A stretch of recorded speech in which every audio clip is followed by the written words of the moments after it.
All right, bro. You ready? Yo, DSG, can y'all hear him? Say something. Move, gang, Pizza Hut, Olive Garden. I don't know words. There's no way you just said. Listen, we starting off Nigga. crazy. We gotta start off insane because this whole interview is gonna be insane. We gotta do that. That's how we gotta start off. All right. Oh, hold on. Let me grab me another glass of wine. Then hold on, bro. Hold on. Let me grab. You might need it. You might need it. You might need it. What's cracking, everybody? How's everybody feeling today? My name is Setos the God. That is my actual name, not the God part, just Setos. That sucks. Pleasure to see you all. Cracking. I can see the chat, so if you guys roast me, welcome to the fro. Thank you, appreciate it. I have the red for Super Saiyan God, Super Saiyan Blue, and then Ultra Ego in the back for purple. I love Dragon Ball Z, one of my favorite things of all time. I'm known for marrying a 90-year-old woman on TikTok and telling stories. That's pretty much how it operates. So that's how it operates. The interview. Okay. Okay. First of all, you know about the Guild.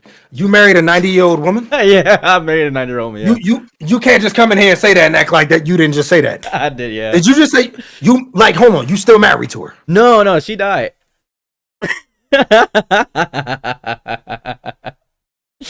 What the fuck did you just say? Yeah, she's gone. She's 60 feet under. She is uber gone. She's done as hell. She's well done. Yeah. This nigga said she's 60. Yeah. Yo, all right, yo, bro. I thought I was unfiltered. You might gotta chill. Hold up, bro. I don't think you understand. I'm streaming on Twitch. I'm on Twitch too. You might have to calm down. Don't worry. I'll calm down. I just got partnered. Please, you can't just say that. Like, bro, what the fuck? I won't say anything that will get you banned. I'm very familiar with TOS. I got you. And you know how many times I got banned already. I'm aware. I've been following you for a hot minute. I'm quite aware. You are. I will explain it how my brother explained it to you, and the reason why he put me onto your content. My older brother put me onto your content. Yo, I just had to say thank you to Crunk Jeezy for the 1,000 bits. I had to mute that. I know you even said I should mute it. Yo, thank you to your brother. Shout out to your brother. Who's your brother? My brother's name is Cornelius Joseph. That's his first name. He has mad beef with one person that he does not need to have beef with. He has beef with Heavenly. I like Heavenly. He has beef with Heavenly. He met Heavenly. It was a whole beef. Because of that beef with Heavenly. That. I want to hear about that. Okay. Nah, because do you know my shit with Heavenly, right? You know No, what happened? What happened there? You want to hear about mine or you want to tell me yours first? I'm gonna go through a quick synopsis of what happened. All right, let me hear it. My brother was in Detroit, right? Mm-hmm. He got flown out by some girl he was talking to, some black girl, some OnlyFans creator or something like that, right? Heavenly was talking to a black girl. No, my brother was. Oh, okay. I was like, that nigga, we must be talking about two different niggas. No, that's not happening. There's no shot. Yeah, you know that. Yeah, right. I'm aware. So what happened after that was my brother gets a plane ride all the way out to LA, and Heavenly and Violet Myers are in the same room chilling. My brother was chilling with some girl named Violet. And Violet and Heavenly are like best friends or something. Thanks. I'm confused by this. My brother tells me, he FaceTimes me on my iPhone right here, FaceTimes me. And he's like, hey man, we chilling out LA, man. Hey, you gotta come out here one of these times. I'm like, nah, I'm working at Amazon. I'm not really concerned about that. So my brother, he just 10 minutes later, he's like, hey, we gonna take this bro out. I'm like, what? My brother's a Detroit nigga first and everything else second. He's like, we gonna take this bro out. I'm sick of him. I'm like, what? He a weirdo, bro. And he's on Heavenly's neck. My brother gets kicked out. I gotta send this man $500 in LA. He gets kicked out. I'm like, what happened? Turns out Heavenly just said one thing weird. Cause Heavenly, I don't think Heavenly knows how to talk around niggas. I don't know. That's just. Nah, I've been around, bro. He does not. Cause I was like, that's strange. So last year, I get flown out by Emma Magnolia. Emma Magnolia, great. Yo, woman. First of all, if you ain't gonna put me on. you like Emma? I go right. Fuck is you talking? Of course I knock ass down, nigga. Fuck you. But look, don't tell her that. I'm not going. I want to meet her, nothing like that. You just gotta get us in the same spot, and that's all. I got the rest. I got the breast. You know what I'm saying? Go ahead. So I was out there because I got flown out in a YouTube video. You can look it up on YouTube. It's on Emma's channel. It's on Kazumi's channel too. Kazumi, Violet, Emma, they all flew me out for this thing called the Simp Olympics because I won an E-Day. So I was like, cool. And I know I don't look like with my nails painted and stuff like that, but I'm a nigga first. Because I was definitely gonna ask. No. This is a ploy to get BPD women to talk to me. This is the completely different. When I saw it, I was like, yo, this nigga got his nails painted like Starfire. You know what I'm saying? you know what I'm saying, T Titans. I was like, what's up with you? Uh, But all right, go ahead. This is a ploy for BPD women. This is like, oh, he's feminine, so nope, I'm a narcissist. Anyways, so it's you know it's like, but I'm because when I was a street nigga for most of my life, and then after that, like I only watched Dragon Ball Z, didn't watch any other anime. I'm like that kind of nigga. So Okay. like learning Heavenly, it was a different experience because he is not anywhere near as in it. He tries his best to be. He tries to be hard. He say nigga. Yeah, but he's not. He's like white bread. No, he's nothing. He is definitely, yeah. I can see him calling me the hard R. You know what I'm saying? Like, I could definitely see that. But Feels racist You know what when he I'm saying? says nigga. I don't know why. It feels a racist. tad bit. Yeah, I don't Just know a why. tad bit. You know what I'm saying? But continue. Now that was pretty much the interaction I had there. Then I ended up having to fly back same day because I worked at Amazon, so I had to come back. But Yeah. now I'm full blown content creation, and now that's the jazz. But why don't you don't like Heavenly? What's up with that? I'm curious. No. It's not. Okay, so look. When he was going through his whole shit, right? Mhm. You know what I'm saying? You remember what he was going through. So I was still talking to the nigga behind scenes and shit like that. And I didn't try to sit there and publicly condemn this nigga or nothing. I wanted to hear from him after I saw the shit, because I saw the text message and the bitch saying she got assaulted. And I'm like, through a text message? You never met him? And people was like, yo, I'm happy she survived. I said, surviving a text message? So, and I was talking to him, and I'm like, yo, I'm not gonna sit there and do what everybody else doing because they care about brands. I don't have brands. I don't have brand deals, sponsors, nothing. So I was still fucking with him and Minicon. And we over there in Miami, right? And the nigga Minicon, you know what I'm saying? I ain't gonna hold you, you know what I'm saying? He get bitches. But he be pressed for it though. Mm. You know what I'm saying? Like a little pressed for it to where he like I ain't gonna lie. I lived that life before to where it was like you don't have fun unless you're getting bitches. And so I know what that's like. And that's basically how Minicon is, you know what I'm saying? And so we over there in Miami, and we in a car. We had to drive through at some place. Minicon talking to some girl, and she said something looked good, and I said, not as good as you. I don't know her. Didn't even look at the phone. I just said, not as good as you. Didn't even look. I didn't even know what she looked like. I didn't even know if he was on the phone with a real girl. I didn't look. When I tell you I did not look, I just said it.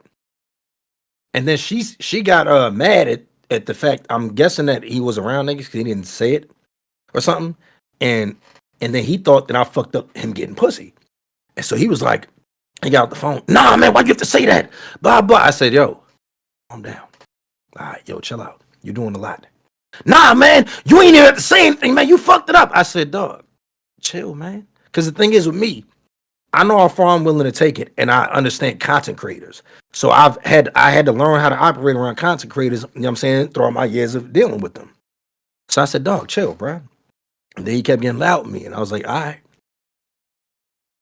I'm gonna go upstairs and change, and I'm gonna come back and fight you. That's yeah. So because I reached the point where it was like, yeah, all right, you doing too much. You driven my pussy.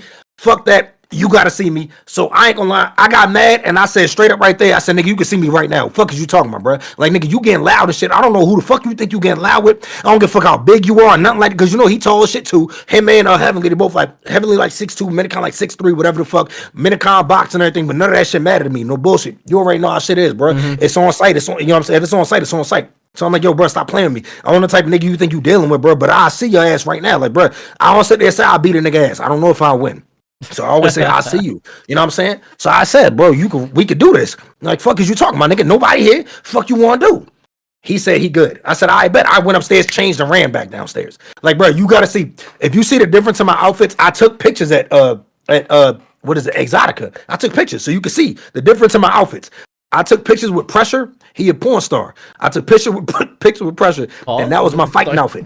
I went upstairs, I changed shoes, and took off all my jewelry and shit, watches, everything. Came back downstairs ready to fight. Minicon left. So me and Heavenly start talking.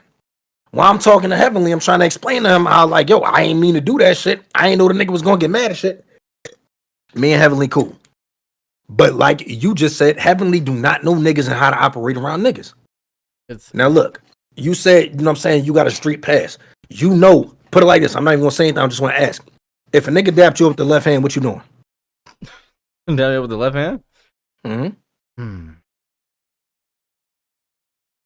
Unless that's his dominant hand. I don't know. In Detroit, that's just gay. I ain't gonna just. I seen a nigga get shot over it, and I seen a nigga get punched in his face. It's disrespectful. Look, it's disrespectful. Niggas never dap niggas up with the left. So like the first time I seen it was when a nigga I was with in my car. He in my passenger side, and my niggas they in the back is my nigga and his brother, and he kept disrespecting this nigga brother, and this nigga brother was like really like that. Both of them like that, and he's not. So he over there just, and if he in the chat right now, he know.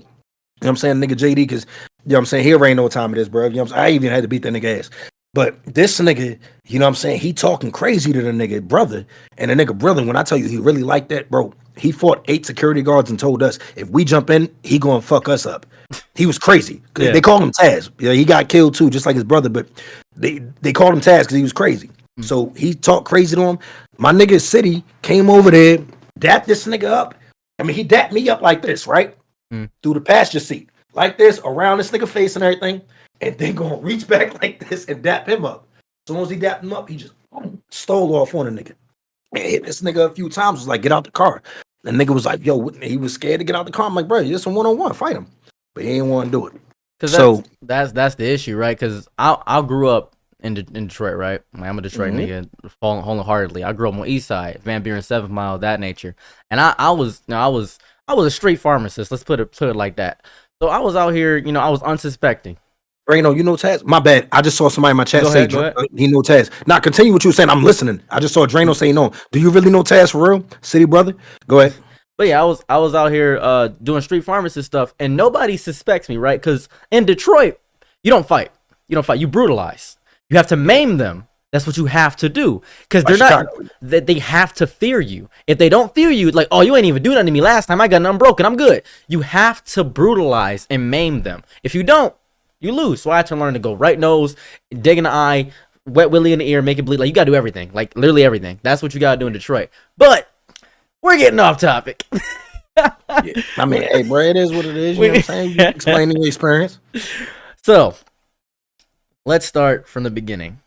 This I know we've been here for like 10 minutes. This is Daquan Wiltshire, the godfather, the granddad, the uncle, the legend of all black anime on YouTube, period. The hero of Dragon Ball Z. The reason why people love anime and are black and can do it expressly openly. He is a main proprietor of how that happened. He might not even know it himself of how much of an influence he had on black people in Detroit, black people in Chicago, black people in Ohio. He is amazing. This is Daquan Wiltshire. Well, thank you. I appreciate that intro. God damn, bro. I'm not gonna hold you. I thought RDC probably put on more niggas to anime than me. But thank you, bro. I know I did put on a lot of niggas. I didn't know that though. You know what I'm saying? I'm talking about to where niggas are openly admitted. Like a lot of motherfuckers thought that anime was like weird. You know what I'm saying? Like I never thought anime was weird because I never cared, but it's just like I ain't gonna be in the hallways trying to power up or try to Naruto run and shit. Like, you know what I'm saying? Like I ain't doing that. But like, yeah, bro. But in my house, trying to turn Super Saiyan, nigga, fuck you talking about, nigga? You know how many times I done, nigga, I'm over there trying to power up and shit. You got the game fucked up, nigga. Of course, there was so many times I tried to do that shit, but I didn't know. You know what I'm saying? But thank you for that intro, bro. I appreciate that. No problem. Let me express the reason of why initially I needed to seek out you. You are the only one of your kind. Period. You are it. You can't say you're kind to DSG. Bro, they're gonna start saying I'm a monkey. Bro, you have to understand. No, I'm dead ass. Look, if you see my chat, they're gonna start saying I'm a gorilla. Dead ass, bro. You said my kind. You can't say that. Them niggas gonna start saying, they gonna start attacking you. The black cat, right? A nigga in the chat immediately said, "Ooh, like, bro, I'm trying to tell you, bro. They go, nigga said I'm Uzaru. Nigga said I'm Caesar. Gorilla unit. I told you, nigga. Like, this is what they doing right now. I knew they was gonna do that, bro. Oh, they immediately attacked you. Oh, God. You can't say that to DSG. You can't say that to DSG. They got you immediately. But yeah, not DSG. The way my brother phrased it, because my brother, see that whiteboard behind me right there? Yeah. My brother inspired me to get a whiteboard. Yeah, he had a chalkboard in our living room when I used to live in the house. He would express to me the dynamics of black content creators. You are in your own section. There's Caleb City, Lennar Young, Hardstop Lucas. They're in the same area. Long Beach Griffey and Trey Rags. They're in a subsection of that. They're in subsections. And we have other people, RDC World. They do skits, but it's mainly proprietary anime. However, the first video I ever saw you was... Let me talk to y'all real quick. Yeah, let me holler at y'all real quick. I love fucking fat bitches. I'm like, okay, hold on, my bad. I'm so sorry. What? I was about to say I never said that. I said that so many times. But the thing is, it wasn't like it was exactly like that. I can't even. Okay, I can't fake it. It was exactly like that. That is like, bro. The most fucked up thing I think I said it was when I was like, "Yo, I ain't gonna hold you." Like fat bitches, they probably the most loyal bitches, bro. They'll do anything for you. That was Aside from getting an abortion. You know what I'm saying? That's the only way that you gonna know I fucked for real. Because like the thing is, look, fat bitches will always try to tell everybody you fucked them, and that's the thing. You say, for instance, tell me if I'm lying. Yo, you mean to tell me a bad bitch gonna let everybody know you hit? She trying to let everybody, but that fat bitch gonna let everybody know. Definitely if she ugly. Oh my god, don't let her be ugly and fat. That's a double homicide. She gonna let everybody know you hit. And she keeping that baby. If she fat and ugly, oh my god, you seen them Wendy Williams type bitches? They always gonna keep the baby. they don't even know they're pregnant. They don't even know they're pregnant. I'm trying, and you no, they gonna know. Oh no, they know. Because they be wanting to make sure they're going to retain that dick that they got. So they going to make sure they going to know in 6 weeks. They going to know in 5 weeks. They going to know, but see, that's the issue. You see a black dude's going to be like, oh, you look the same. They be like, oh, man, couldn't even tell you was pregnant. Boom. You messed up. No, I had to deal with it, so I can't. You had to deal. Damn. Yeah, I've been there, bro. You got to understand, I had 2 kids 9 months apart. I've been there, bro. 9 months apart so is I crazy. can't even, you know what I'm saying, say that. So it's real shit, you know what I'm saying? But them big joints, they definitely going to keep that baby. That's the thing, you know what I'm saying? And they gonna let people know that you hit. Like, bro, I hate that my baby mom even named my son after me. Like, I hate that she gave him my name, like the Wilshire. I thought she was gonna have her name because like I didn't claim the nigga, right? But it wasn't like I was like I don't want to claim him. I didn't, but it's like I don't want to claim this kid specifically. It's like, yo, why she did that? You know what I'm saying? She ain't have to keep him because like if it was my body and my choice, come on, like let's be real. Yeah, as niggas. On a realistic note, I ain't gonna hold you. I got a vasectomy. You know how I go. I got a vasectomy. Like, how old are you? I'm 27. And you got a vasectomy already? I'm gonna explain why. I'm gonna give you a little bit of lore right quick, a little bit of background. When I was 18, I just beat cancer, just beat leukemia. I was so happy. I was like, boom, beat leukemia. I'm out here. Went right back in the Congrats on that. Thank you. That was tough as hell. I was about to die. I was like, well, this is it. This is karma. I went right back. I thought it was karma. I ain't gonna hold you. I was on a blue team, street pharmacist. I was doing crazy stuff. I ain't gonna hold you. So after that, ended up, my mom was like, you need to stop selling. And I said, well, mother, go to hell. And she didn't give it. She was like, you getting kicked out. So I got kicked out. I gave her $20,000 and she kicked me out. I gave her $20,000 and she kicked me out. Right? My nigga, let me hold about $50 till next Thursday. Bro, y'all niggas can't just keep coming up with these red ass numbers, bro. Like, nigga, I ain't saying nothing over $5 since I started the stream. Nigga, fuck you talking about? Nigga said 20,000. That nigga hold about $50 till next Thursday. The fuck? What you act like I ain't a nigga. I ain't heavenly. I'm a nigga for real. No, I appreciate it. But it was, I got kicked out, right? So I was broke. I gave her my money because I love my mom. I love her to death. Like, I'm my mom. So I was like, here go my money. I said, don't hit me up ever because you kicked me out. Remember that. And she said, what? I said, remember that. The stream where you do the same? Huh? If I kick you out the stream, you'll do no. If you just one up me. You was like, I got a bag from this boy. I'm out of here. You do what you want to. No, I'm just saying, like, bro, you said it, like, you gave her 20,000 because she was kicking you out. Like, like, bro, because like I can end this motherfucker real, like, bro, it's a disconnect button right here on Discord. But I can do that. I'm just saying, bro, my nigga, 20,000. I ain't got 20K on me right now. But you got 50. Let a nigga hold. I just said 50 till next Thursday. I got a Valentine's Day in 2 days. I don't know what my wife about to do. Hold on, is she 90 years old? No, my wife is upstairs. She's 24. My wife is. Okay, I'm just making sure, bro, because the 90-year-old is crazy. Like, we're gonna get to. I'm gonna explain the lore to that because when I got kicked out, I fucked the grandma, but she was. It's different. It's different. But 90 years old is crazy. Well, okay, let me explain what's happening. I go through, right. I'm homeless. I'm living behind the Amish bakery. That's understandable immediately. I already know. Go ahead. You're homosexual. Yeah, homosexual. So that's what you got to do. I go to Toledo, Ohio, because that's like an hour away from me. Because it's easier to live in Toledo. And there's a hospital called ProMedica. I'm in ProMedica, talking to old people, learning their life, taking their pills and food, bathing in their showers. Acting like I'm their grandson and stuff. And there's no visiting hours realistically if you're a family member. So I made this woman named Margaret. Margaret, she's Asian and white. And it just sound old, Margaret. Bro, you had to moan Margaret. You had to moan that, bro. I ain't moan nothing. Not because we went through my stream before and there was like certain moanable names, and it's like I ain't moaning Margaret. I ain't moaning no Gretchen. I ain't moaning, you know what I'm saying, old ass names. And you had to moan Margaret. I couldn't do that. Continue.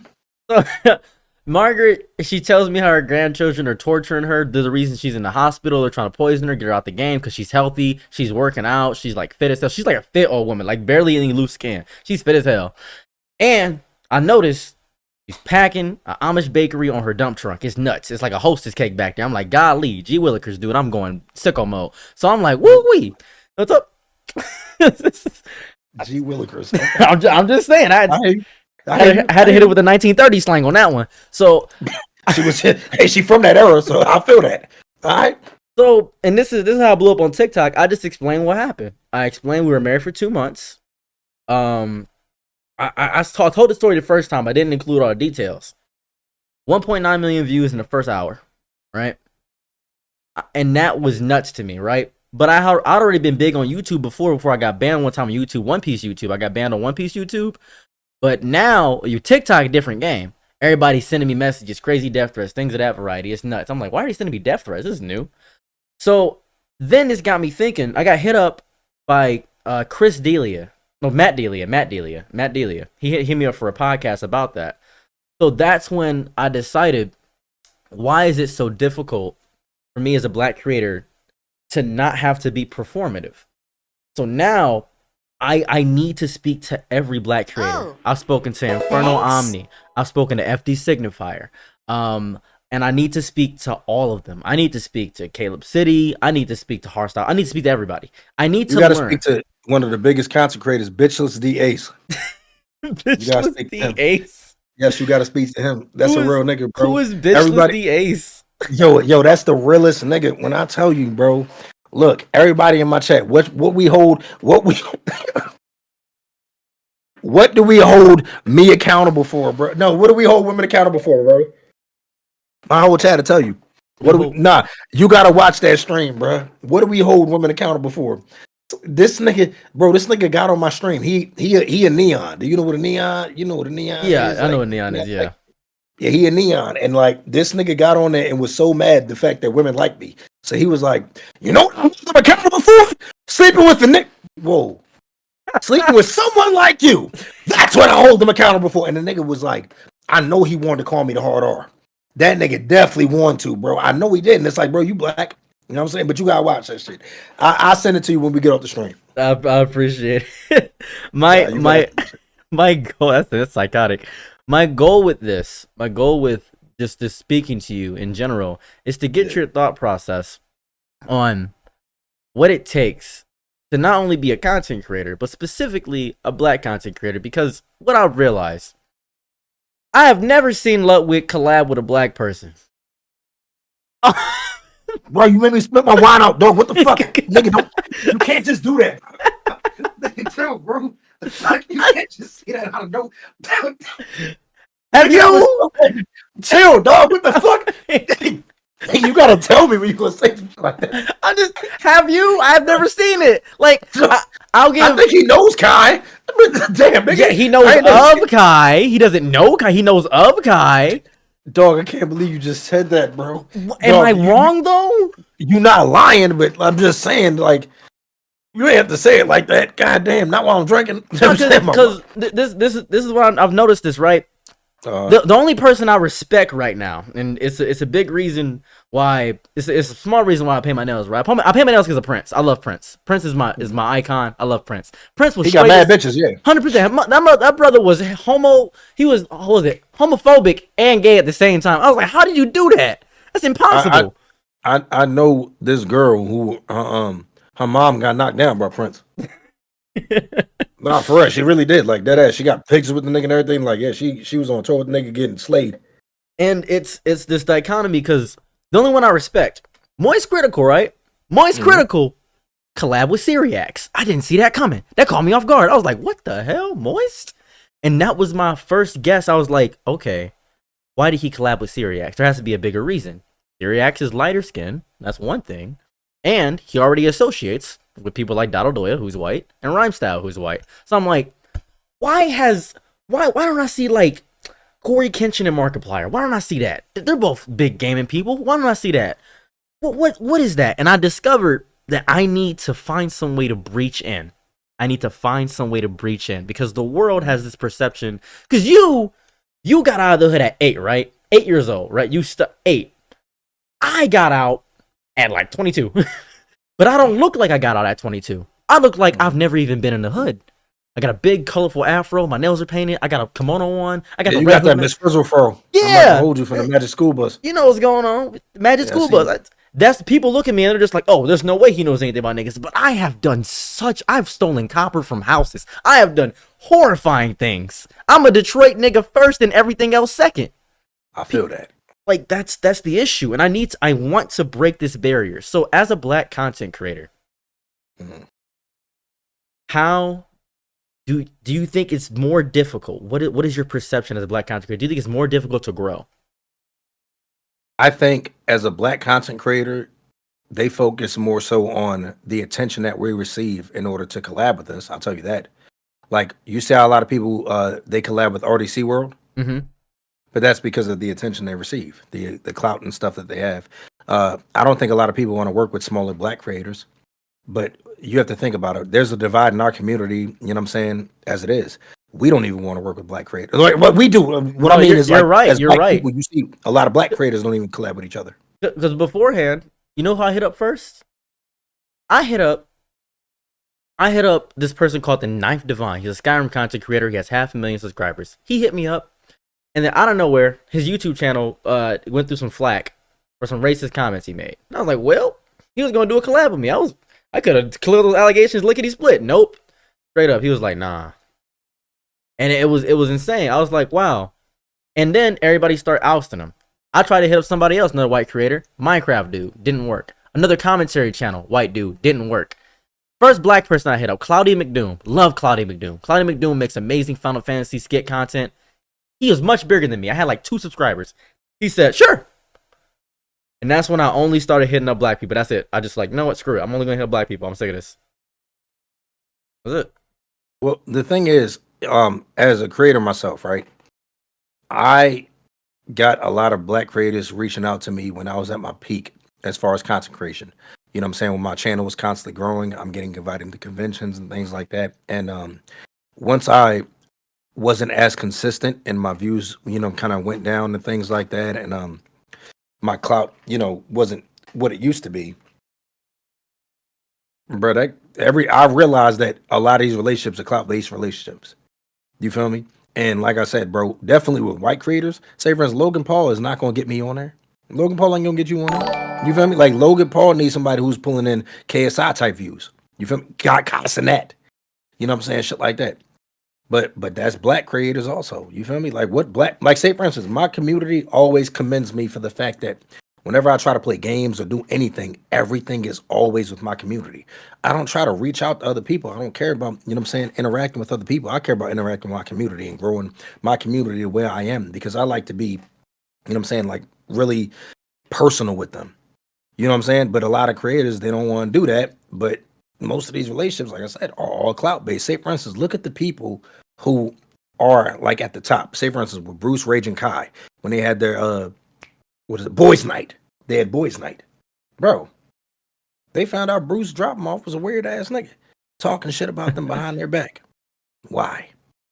And then also, I've seen a couple of tweets, from a few of these creators that it's like, damn, bro, do you actually fuck with the person that you say you actually fuck with, bro? Or are you secretly hating on them?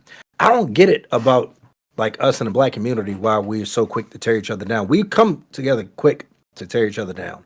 But in order to build each other up, it's hard. We have to. I know the reason now. I figured it out. What is it? I went to college for 4 years. I have a human science degree. And when on the third year of college, I met this Asian guy. Asian dude named Suk Jinwoo. Suk Jinwoo was an amazing Korean dude. His father, Gun Park, I hung out with him a lot. Great guys, right? His name is Gun Park? Gun Park. Yes, that's literally his name, Gun Park. His dad's name is Gun Park. Yes. Hold on.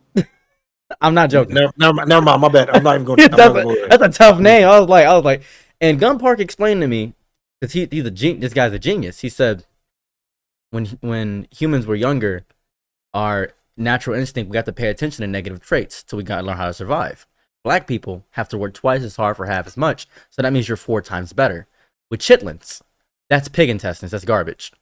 But it was Come out of nowhere with the chitlins. This nigga said 4 times better with chitlins. Like, bro, you didn't even pause or anything. So we're 4 times better with chitlins. What the fuck? 100%. Oh, okay. So we're 4 times better, but the chitlins, right? Chitlins were pig intestine scraps. Whenever we received scraps, we made it amazing. That's because we learned from struggle. So we have to be hard on each other because the more brutal we are to each other, that's how we got Michael Jackson. Michael Jackson's dad was a horrible person. Michael Jackson is the greatest artist of all time. Period. Facts. That is an insane thing to say, but he had no childhood because he had to skip that to be the greatest. Mike Tyson is one of the most pivotal boxers. May not be the greatest, but he's one of the most pivotal. Muhammad Ali might have that title, but he's one of the most pivotal, explosive boxers because he came from struggles and for some reason a love of pigeons. I don't know what that's about. I really don't know what that's about. I have no clue what that's going on with that. Okay. But that is how black people operate. So when we tear each other down, we do that as a survival instinct. That's why we're so good at roasting. The black trait to roast. That's a black thing. That's a thing. We need to do this to become greater than before because we make up such a small percentage of the population. But our accolades are insane. Most basketball players, black. Most football players, black. Best fighter, John Jones, black. That's the thing. We have to exceed because when we become the exception, when we become this Kai Cenats, that is when they pay attention. That's when they care. Floyd Mayweather's, yeah. That's when they care. You're not lying. But the thing is, okay, because someone in my chat did say this. Do you think that it's with most creators in general, regardless of race, to where people would rather, you know what I'm saying, collab with people who are, you know, also on the same level as far as content creation views and things like that? You know what I'm saying? Or do you think that it's more so race based? Or do you think it's clout based? It's a combination of both. It's more race based than you think. Because for some reason, I've seen white content creators collab with somebody that had 10,000. That's a woman. That's pretty. That's just white. I have not seen a bigger commentary channel collab with a black commentary channel that's a woman. That's beautiful. Haven't seen that. I've seen a light skin once. One light skin. I've seen it once. I think the reason being is, look at the screen right now. 2 niggas on the screen. White guy comes here, he's going to be like, I can't relate to this. It's 2 niggas. Can't relate. There's no relatability there. Asian person comes on stream. Okay, at least the skin's white. I can appreciate that. Offline TV happens. Ludwig gets on. Ludwig looks like a conventionally attractive white dude. People can relate to that. Majority of America's that color. That's why. Well, I would like to say I think it's because I think the way we act kind of determines that. Like, say for instance, a lot of people think that all black streamers just yell because of Kai. They think that's all we do to be funny. Yeah. Like with me, I tell people all the time while I'm streaming, I'm like, yo, for the most part, I'm talking like this. And I make people laugh just like this because I'm a comedian, though. I know how to craft jokes and things like that. But like people think that, you know what I'm saying, we're all just loud, eccentric people. You know what I'm saying? Think about this, bro. Whenever you think of a black streamer, what are you thinking of? Let's go. What's the speed? Like immediately. Like that's ridiculous. That's, you know what I'm saying? Poppy. Loud, ignorant, doing dumb shit just to be able to, you know what I'm saying, garner an audience.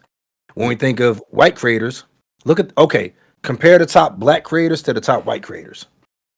Look at the difference in their behaviors. Notice you keep bringing up Ludwig. What black content creator, as far as streamers, that we can compare to Ludwig? None. Not a one. Not a single one. Not one. But Jinxie and Kai are alike. But that's it. Yeah. I don't know anybody, like, say for instance, Aiden Ross. I don't know any black content creators. Besides, no, Speed. Speed is like Aiden Ross as far as all of the gay shit and all the other shit and everything like that and all the wild shit. But to be fair, this is gonna sound crazy. Majority of people, this is gonna sound nuts. Thought Aiden Ross was black. I don't know what happened. He's always been on camera. What the hell? In that crate, not even. It's just the name in itself. They thought that he was a light skinned black, like a Drake situation, like a Peter Hernandez, Bruno Mars situation. I was like, what, bro? That's like saying my black ass, like you heard a nigga named Daquan and you thought the nigga was Asian. Nigga, ain't no way. Hey, if I hear a nigga named Aiden Ross, I'm gonna think of a whole white nigga. I'm not thinking of anything else but a white nigga, bro. Aiden Ross? Well, think about it like this. What race is Bruno Mars? Don't even know, do you? No, you have no idea. Yo, no, hold up. That nigga a couple things, bro. He look like he Hawaiian though, bro. You know what I'm saying? What, he Hawaiian or something? What the fuck is that nigga, bro? He's Hawaiian, Puerto Rican, and Jewish. You see, I knew that though. I knew he's Hawaiian. Yeah, you knew that. Yeah, You know what yeah. I'm saying? Yeah, he's Filipino too, but like it's like a mix. But when you hear Bruno Mars and see Bruno Mars, they're like, oh, black. Like that's the first thing that comes to their mind. When you see Aiden Ross is collabing with Kai Cenat, you see Aiden Ross, Kai Cenat, E-Date. You immediately think, okay, black people. Like that's like Speed, Aiden Ross, Kai. You hear those three names, you're thinking like, okay, contemporaries, I'm not black. gonna lie, I think ignorance, and it's the sad thing. Why do I think that? Yeah. I hate that. Yeah, I hate the fact that I think that. it's because Like, but no, it's because the collaboration with Aiden Ross is Speed. It's not Kai Cenat. Whenever I think of Kai Cenat, I'm not thinking of ignorance. I'm thinking more so excellence. I'm not thinking of ignorance. When I think of Speed, definitely ignorance. I like with Speed, I salute him. You know what I'm saying? And congratulate him on his success. But at the same time, it's like he is extremely ignorant. Like the things he does, it's like I don't think it's good for the black community. As far as like, I don't want children growing up and watching him. no, it is Bro, not. he has It a is- song where he's doing this, talking about sucking a dick, and he's supposed to be a heterosexual male. The thing is, I don't mind if you're gay, right? Say for instance, some dude in my chat, right? This dude named Daniel came in my chat and he was there for like 20 minutes and then told us that he gets coked up and has a whole bunch of gay orgies every weekend. And I was like, yo, that's what's up though, because you gay. But it's like, why is Speed talking about he'd suck a dick when that's not what he on for real? Well, I don't know though, because he did. I don't know if he did some of the Ava joint. well, it's She got a dick. this is a little bit of black history too. It's the Tyler Perry effect. The Tyler Perry effect when he came out as Medea. Came out. Yeah, came out. That's crazy. Yeah, I'm being realistic. That's crazy to say. Yeah, now I understand. Because Tyler Perry to me is a closeted drag queen. That's what he feels like to me. That's what he appears to be. He is a straight man. Tyler Perry is a wholly straight man that loves dressed like a woman. Loves it. I think the Blame It On Quay dude does the same thing on Instagram. Blame It On Quay, because he's acted in that character for far too long. It's like at some point you're gonna start developing those types of traits. You will. Like, think about it, bro. If you in the street too long, you're gonna be a street nigga. You know what I'm saying? It is what it is, right? It don't matter how you grew up. You see how you are right now, but at the end of the day, you still got the street mentality, right? That's what I'm saying. This nigga, he played gay for so long, or played a black woman for so long, you're gonna start developing traits. Like, say for instance, the nigga might be in the middle of a conversation getting mad, he start clapping like black women would. It's like, bro, that's black woman activity. Calm your ass down, you's a whole nigga. But Yeah, because there's two different classes. There's this, which is niggas do this. Like, what the fuck you mean, bro? What's going on? Like, they every press time you. you do this, like, it's like the nails, bro. Okay, you already know what's going on. I'm just saying. All right. All right. That this better. This better.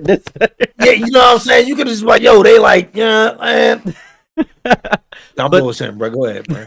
But that's the issue here, and this is where you come in so perfectly with this whole thing, because you have found somehow the perfect balance of, because you are in essence what I would consider a DBZ nigga. That is, of course. yeah, and that is perfect for every black person, because no matter what kind of black person you are, every black person and every, for some reason, Mexican person is a DBZ nigga, period. Because Saiyans, in essence, Goku's entire character arc start off like this. Start off as a kid, he was the little guy beating up big dudes. He beat the demon. That's the Christian mythos right there. He beat Demon King Piccolo. Most black people relate to Christianity. You beat a demon, they love you. That's the first step. But most people didn't see Dragon Ball. Dragon Ball Z comes in. Fighting your brother, black on black violence, Raditz immediately. Boom, that's black. After that, what happened? Hotep nigga comes in. Vegeta comes in, and with his bald-headed black dude, the Terry Crews, the big bald-headed black dude, the Terry Crews comes in. Boom, Nappa. After that, it's black on black violence. But Vegeta reveals that we should stop fighting each other because the real demon is bigger than us.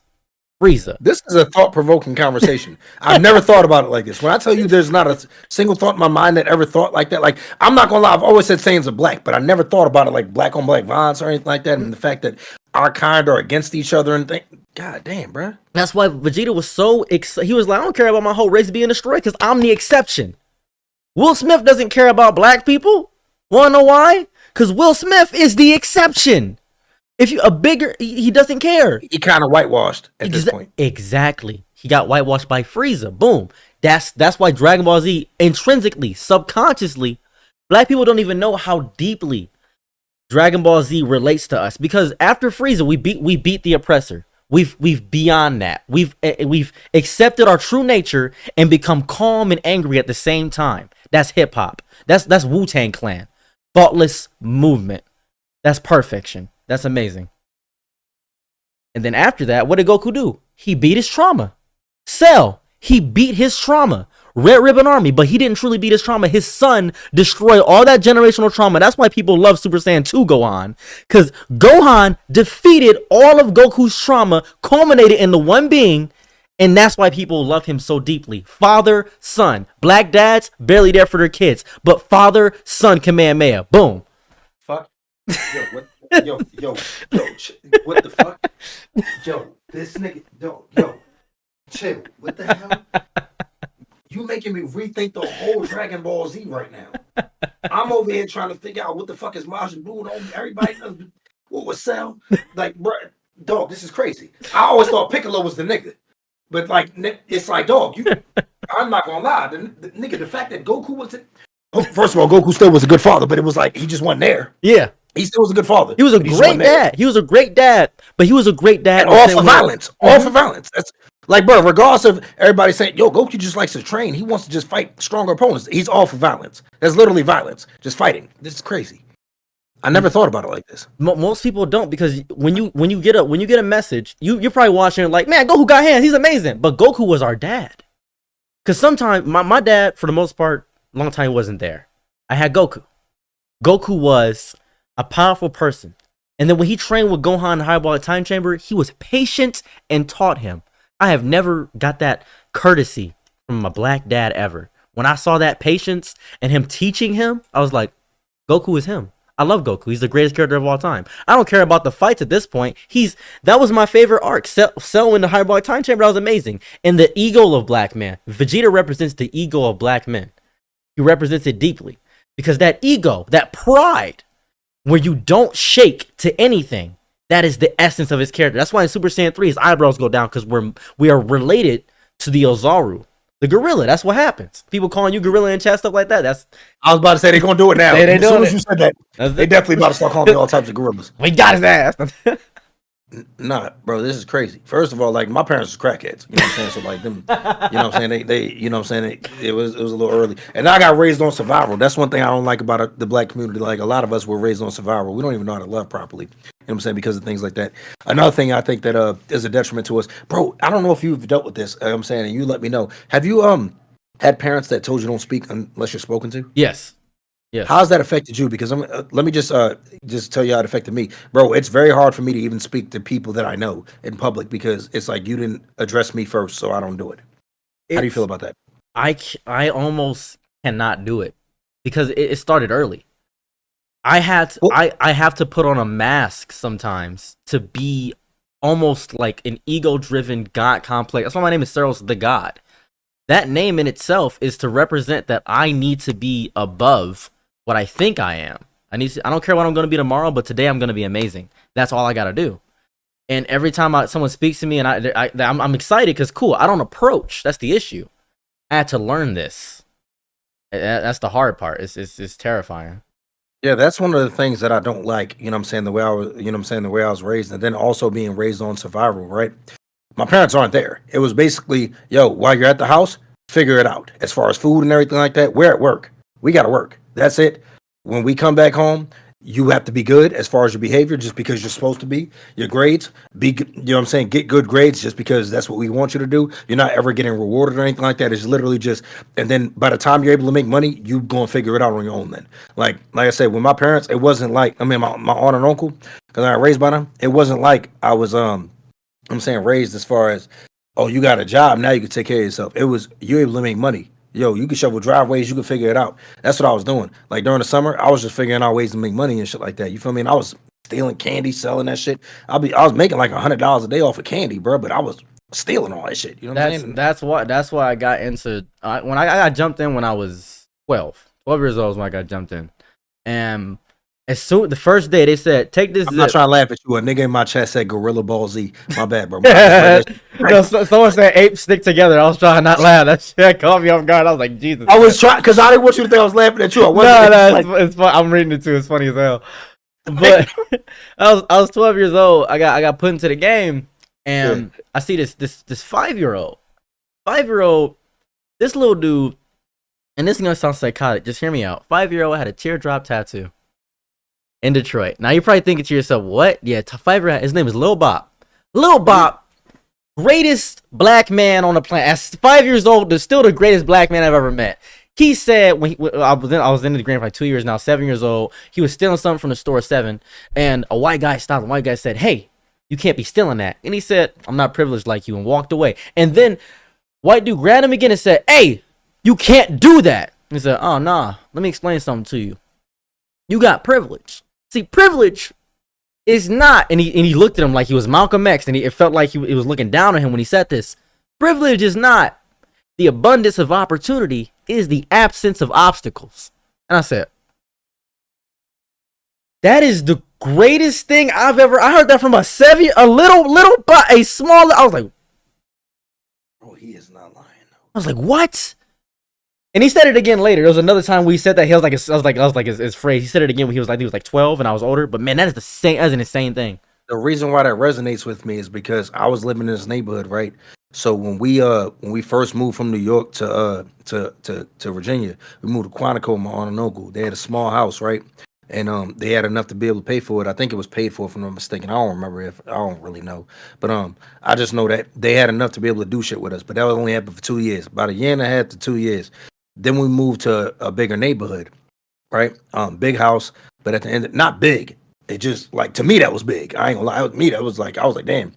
But at the on my same street, we had these two white people. I had this person named Nick that I was cool with, and then these dudes named Brandon and Justin. We still living on the same block, but the reason why I saw the absence of say it again, absence of Privilege is the not the absence of obstacles, but the abundance of opportunity. The abundance of opportunity, things like that, right? So look, you know what I'm saying? And on where I was at, I was athletic, but guess what?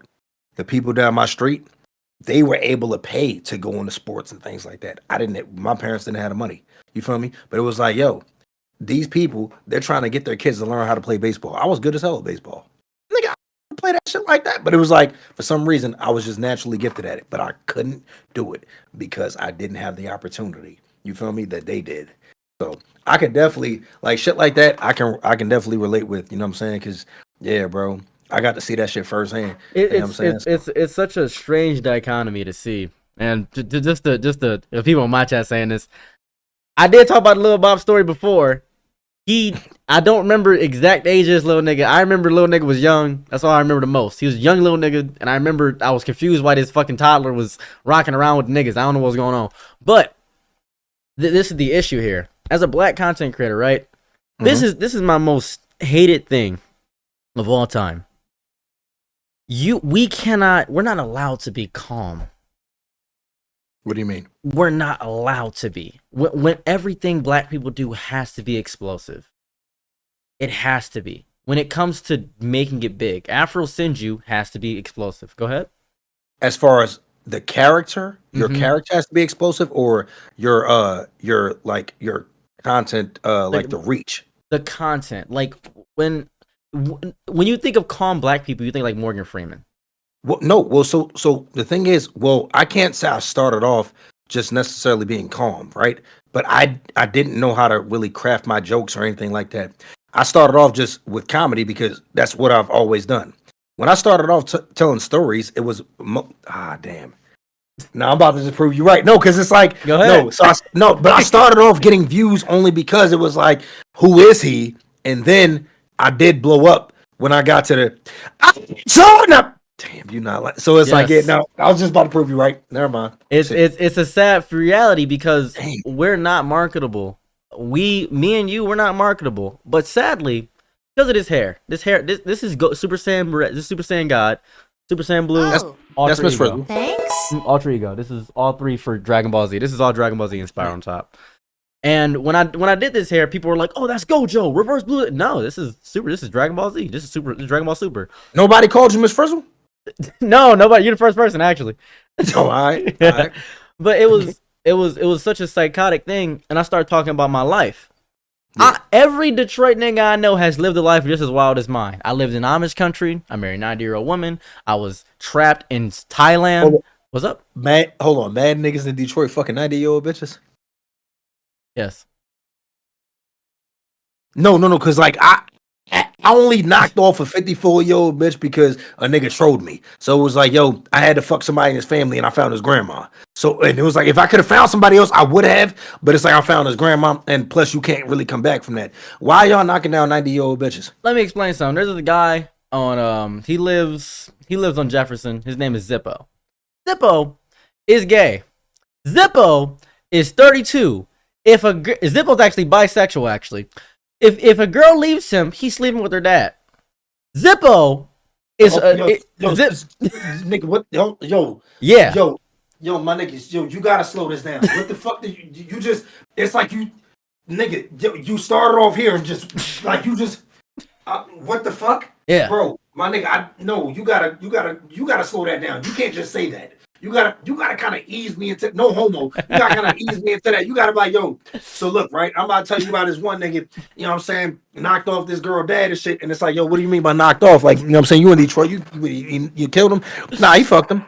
You kind of gotta ease me to it like that. You gotta, you know what I'm saying? Like that was crazy the way you just did that. Because that's a normal. Most people know Zippo. They're like, oh, that's Zippo. That's normal.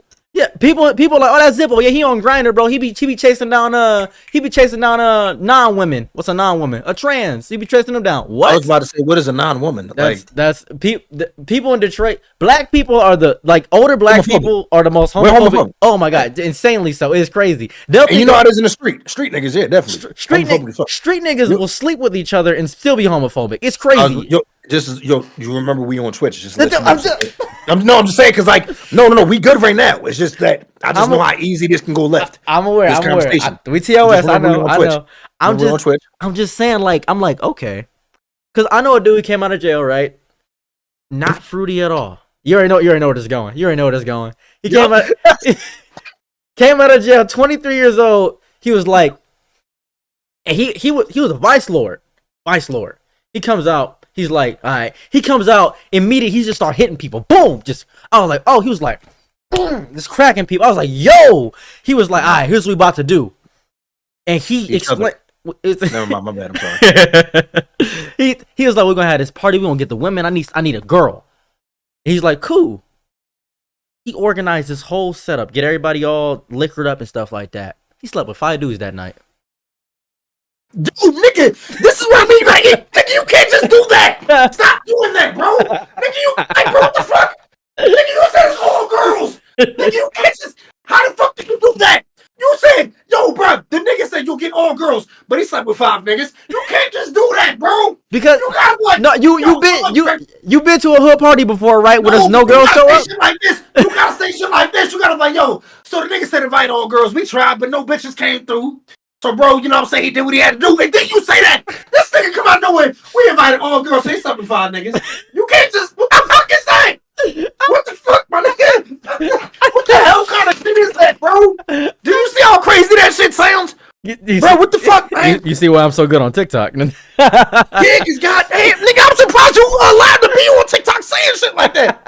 Nigga, they muted so many of my videos of me just talking. How the fuck do you get away with that?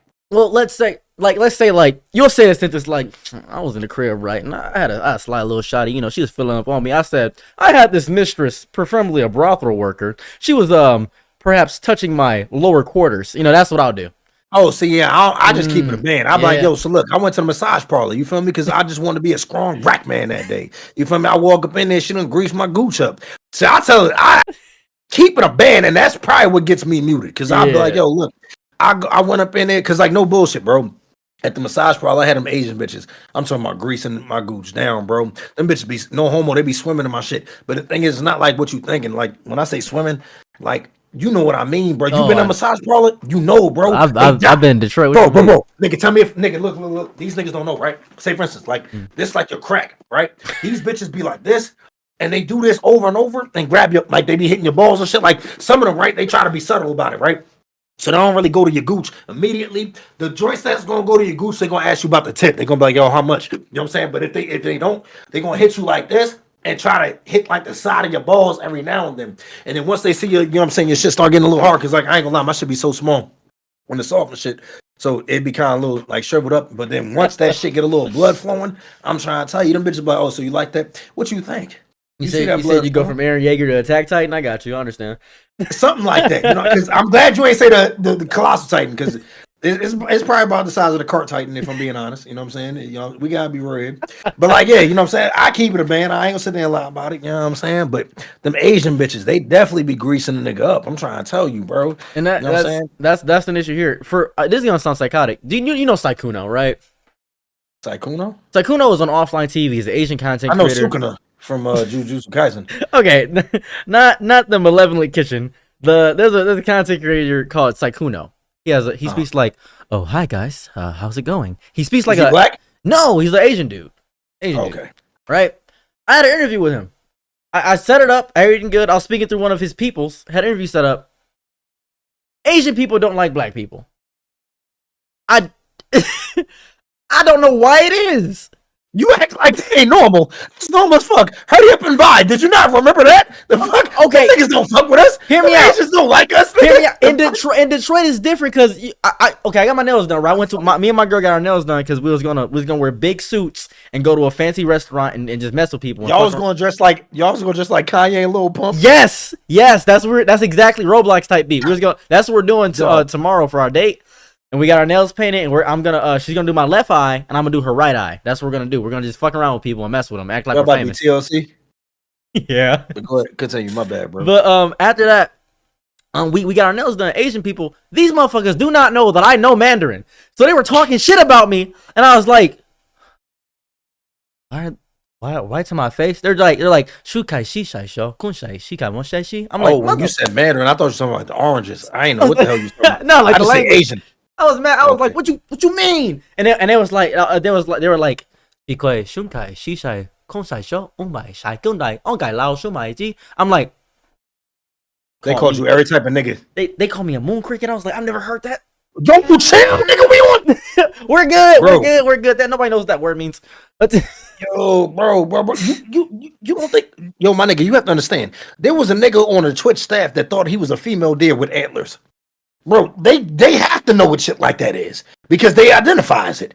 Like, bro, you have to understand. I'm dead ass, bro. These things be weird as shit. Like, you're more viable than me at this point. You more how? You more of a liability. Real. Yes. No, I just keep it real, nigga. That's real shit. Bro, there was a nigga on there that thought he was a female deer. The nigga over there with antlers. It's like, my nigga, come on. What is you really trying to be right here, bro? Like, you know what I'm saying? Like, bro, stop playing, bro. Nigga, you trying to be a doe. You's a John Doe. Nigga, you's a nigga. Fuck is you talking about, bro? Think about gay as hell. I went to and my brother. Now my brother is so much of a nigga that I can't fathom what he is. It's such a oppressive level of ignorance. It loops back to being somehow progressive. Cause he somehow goes so far right they loop back to the left. I brought my trans friend over, right? Trans man came over, right? And So how that go though? Cause like that's like that was born with that. So like really, if we being real, it's like, yo, I might have to dap bro up and still be like, yo, so my nigga, like if no bitch is coming through. That's how it was. That's exactly how it was. So my brother comes in and he sees my friend. Whoa, comes in. You talking about a trans man? You gotta clarify what you're saying, because like my brother enters the room.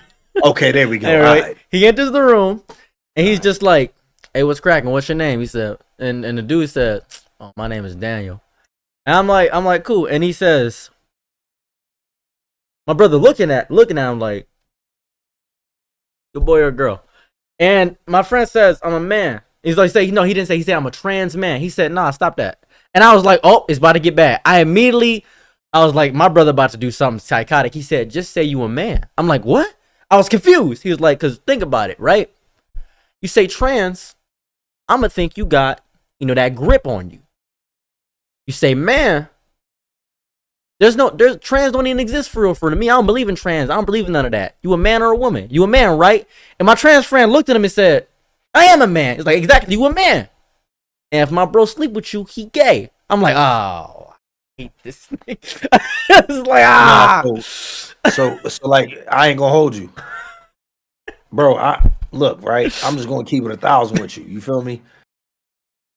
I done hit a few questionable bitches. You know what I'm saying? I'm not gonna act like I haven't, bro. Like I ain't gonna lie. So look, at the tech school, I mean not tech school. I was in the Air Force. You know what I'm saying? At the basic training, it was what it was. This first joint that I knocked down. I mean, you know what I'm saying? I got some hair from her. She had a mustache, but it wasn't like a real one. It was like bleached.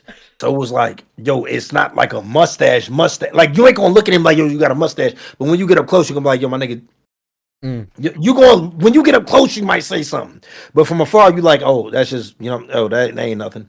And I ain't gonna lie, you know what I'm saying? It was what it was. But if I'm around something like that and I get a little drunk, I'm not even asking anymore because I already know.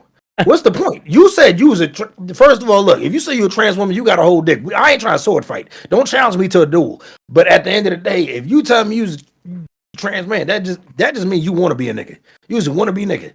You got the game fucked up. Like I ain't knocked down studs out here.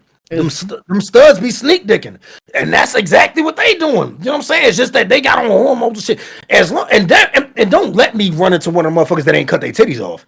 Oh hell no. Nah. You ain't cut them titties off? Oh, you getting fucked. The thing is this. Imagine this, right? Because that's the thing is they can kind of relate to the struggle. Because like they go and be like, yo, you know how it is with niggas, group of niggas, we call up bitches. Bitches don't come through. I bet. And then we all chilling with my man, it's about gay as hell. It ain't that gay, because look who we got. You know what I'm saying? It's like, yo, you got to start thinking. Like I said, you got to start thinking outside the box to get in the box. You know what I'm saying? Like you talking about, nigga. But that's what I'm going to do. You know me, fuck wrong with you, nigga? I'm going to do it. Like, look, don't lie. So you ain't going, like, in a drought. You in a drought, right? You in a 6-month drought. And then all of a sudden you chilling, and y'all call some bitches. None of the bitches come through. But one of the bitch niggas, or you know, whatever they want to be called, they there, and you like, hey yo, you mean to tell me you ain't gonna be like,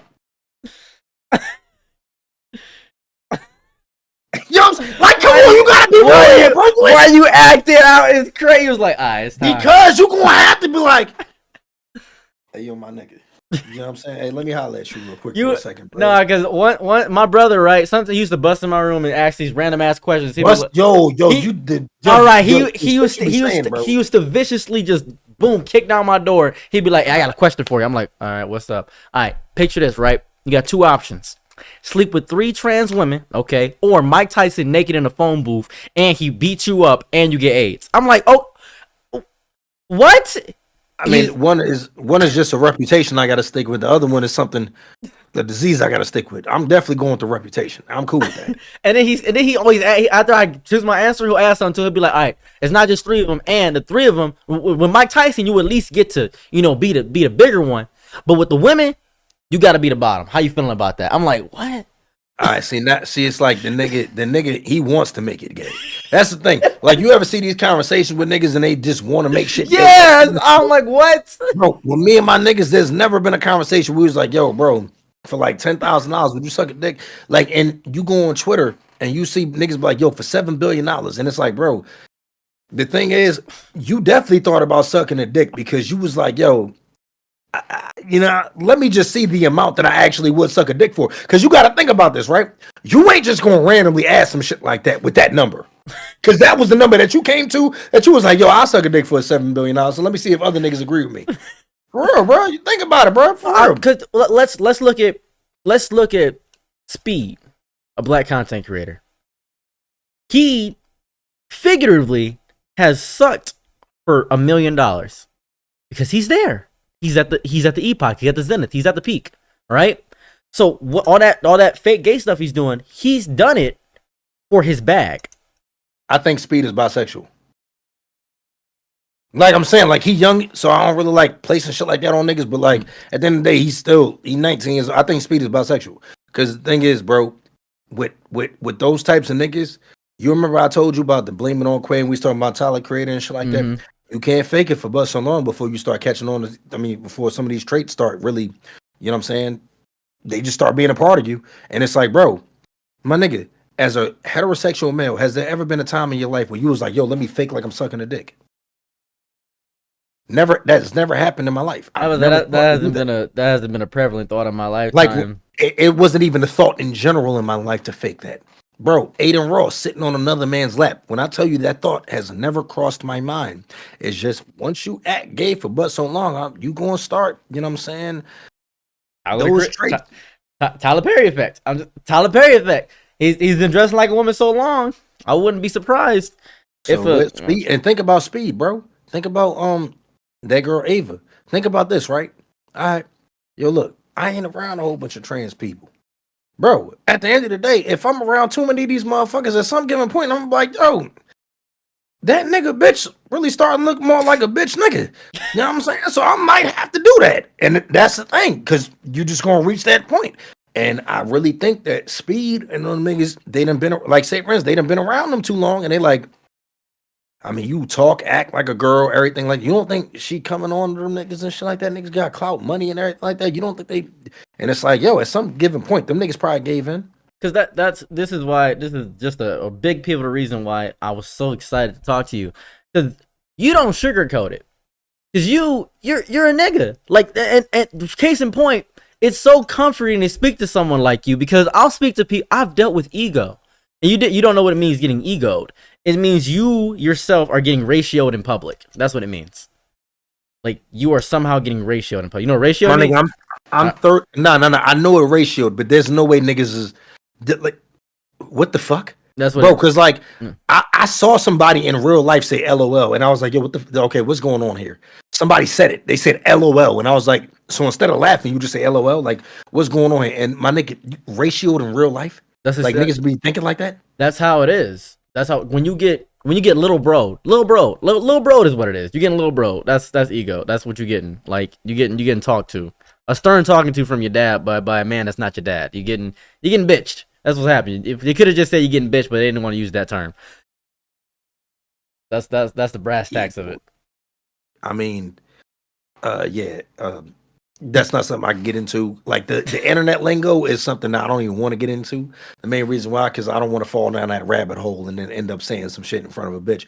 And I'm sitting there talking to a 35-year-old woman. She's saying, and I said ego, and she said, "What the fuck did you just say?" No, because that's why I got married. That's why I was so happy when I got married. I was like, thank God I'm married, because I ain't got to worry about that. You talking about when you got married to the 90-year-old or no? My wife's upstairs. She's famous on TikTok. Okay. She's fine. I'm so happy that I'm married to her. Like, I was so excited.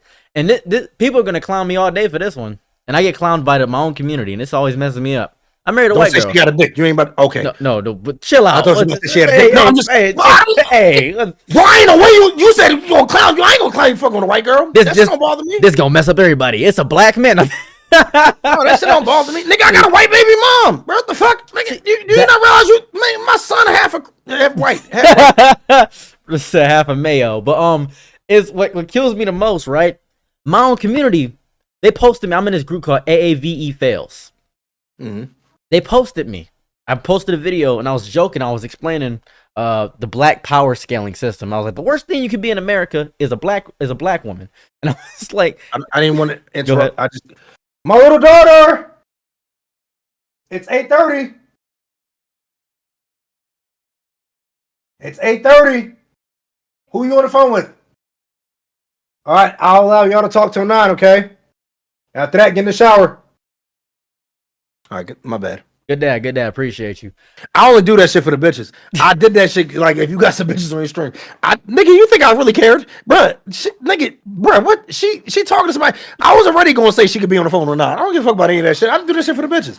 That ass, bro. What the fuck? If any of the bitches saw her, they gonna think I'm a good dad. I'm not. And the fact that I always say my daughter, I don't say my son for a reason, because bitches be thinking that I respect bitches because I got a daughter. No, that don't mean I'm still a misogynist at the end of the day. But like, yeah, I do that shit for the bitches, bro. I'm saying misogynist. She massaging this dick. You know what I'm saying? That's how it works. But you feel it? You know what I'm saying, nigga? Like, yeah, real shit though, man. I keep it a bad. My bad. You're good. There was I got posted in this group, and I see all these black girls saying, like, you can tell he only dates white girls. This, that, and other. And then a black dude came in there and said, oh yeah, this brother has never been on the streets or nothing like that. He don't know what it's like to struggle. He probably has both parents in the household. And I'm like, interesting. Because I witnessed a man in front of me. Like, I witnessed a man in front of me. I witnessed horrifying aspects. I've been the reason for. There's so much in my life that I've done, and these guys are just based on my appearance alone witnessing me. I'm like, that's cool, but I'm a content creator. When you said that you married a white girl, that didn't surprise me. Like, say for instance, if I told you I married a white girl, would that surprise you? Yeah, surprised me. What? I imagine like a straight up nigga. Yeah, like, we are opposite. You expect me to be a black ass woman that's gonna call me a bitch ass nigga if we argue, probably. 100%. Yeah, and I was with one. That's what a white girl had a black. Like, nigga, she definitely called me a bitch ass nigga. I had to threaten her brother so many times. I'm like, bitch, call me another bitch ass nigga and see what your brother's gonna do. These bitch ass niggas, I'm like, yo, you wanna call somebody a bitch ass nigga, you better prove that shit. You know what I'm saying? You have your brothers come in here and prove I'm a bitch ass nigga. So yeah, nah. This is the horrifying. I have a twin brother named Calcifer, right? By the way, my name is actually what? Calcifer. But my name is actually Saros, by the way. That's not like a moniker. My name is actually Saros. So your parents was just naming y'all like Bleach characters? Like Ron Cars? Your parents named y'all Ron Cars, nigga. Bro, you act like I ain't Pete, nigga. Your parents was watching too much Bleach, nigga. You should have told them niggas to chill, bro. Them niggas want a rock car arc. You know what Saros means? Nigga, I know exactly what I mean. No, you act like I ain't watch Bleach. No, nigga, them niggas blast, nigga. The settle, nigga, you act like I don't know, nigga. I know. It means, what are you talking about? No, I was born in Egypt, and in Latin it means worthless. So, nigga, in Bleach it means a blast that niggas do. That's all I know about. I don't know about no goddamn Egypt. You know what I'm saying? Fuck you talking, nigga. Do I look like I'm in the Michael Jackson video? Remember the time, nigga? I don't even remember the time I was fucking. You know what I'm saying? I don't know, bro. Yeah, hell no, nigga. But he's I'm weak as fuck. And when people see me, right? I got into a fight. I got into a fight when I was 17. It was like 3 months before I had cancer. And dude comes up to me. He's just like, "Hey, bro, back off." I was like, "Oh," I didn't say a word to him. I pulled one out, boom, right in the leg and walked away. I didn't even say anything to him. Walked away. You talking about $150 the nigga, or you talking about you know what I'm saying? Whipped out that pole on nigga. Okay, yeah. And he was like, "Why'd you do that?" And I was like, "Oh, I can't risk anything anymore." And I walked away. And my twin brother comes up and he's just like, "Got you," and he just clears him on the floor. And I'm like, "Whoops." And he says, "Always got you, bro." And he runs off. I'm like, okay, with the C assist, that's crazy. Shout out to Dragon Ball FighterZ. I was confused. And that was my life. That was genuinely my life. That was legit. That was like actively my life. I was like, whoops. That changed completely after cancer. After cancer, I had to humble myself. I was like, well, this is karma for sure. Got leukemia. This sucks. Well, and after that whole situation fiasco, I began to realize people are never gonna like know my past truly. People are never gonna believe it unless they know me, right? They're not gonna believe that you're not a street nigga. They're not gonna believe that. They're gonna look at you and be like, this nigga got 13 baby mamas. Like, that's what they're gonna think.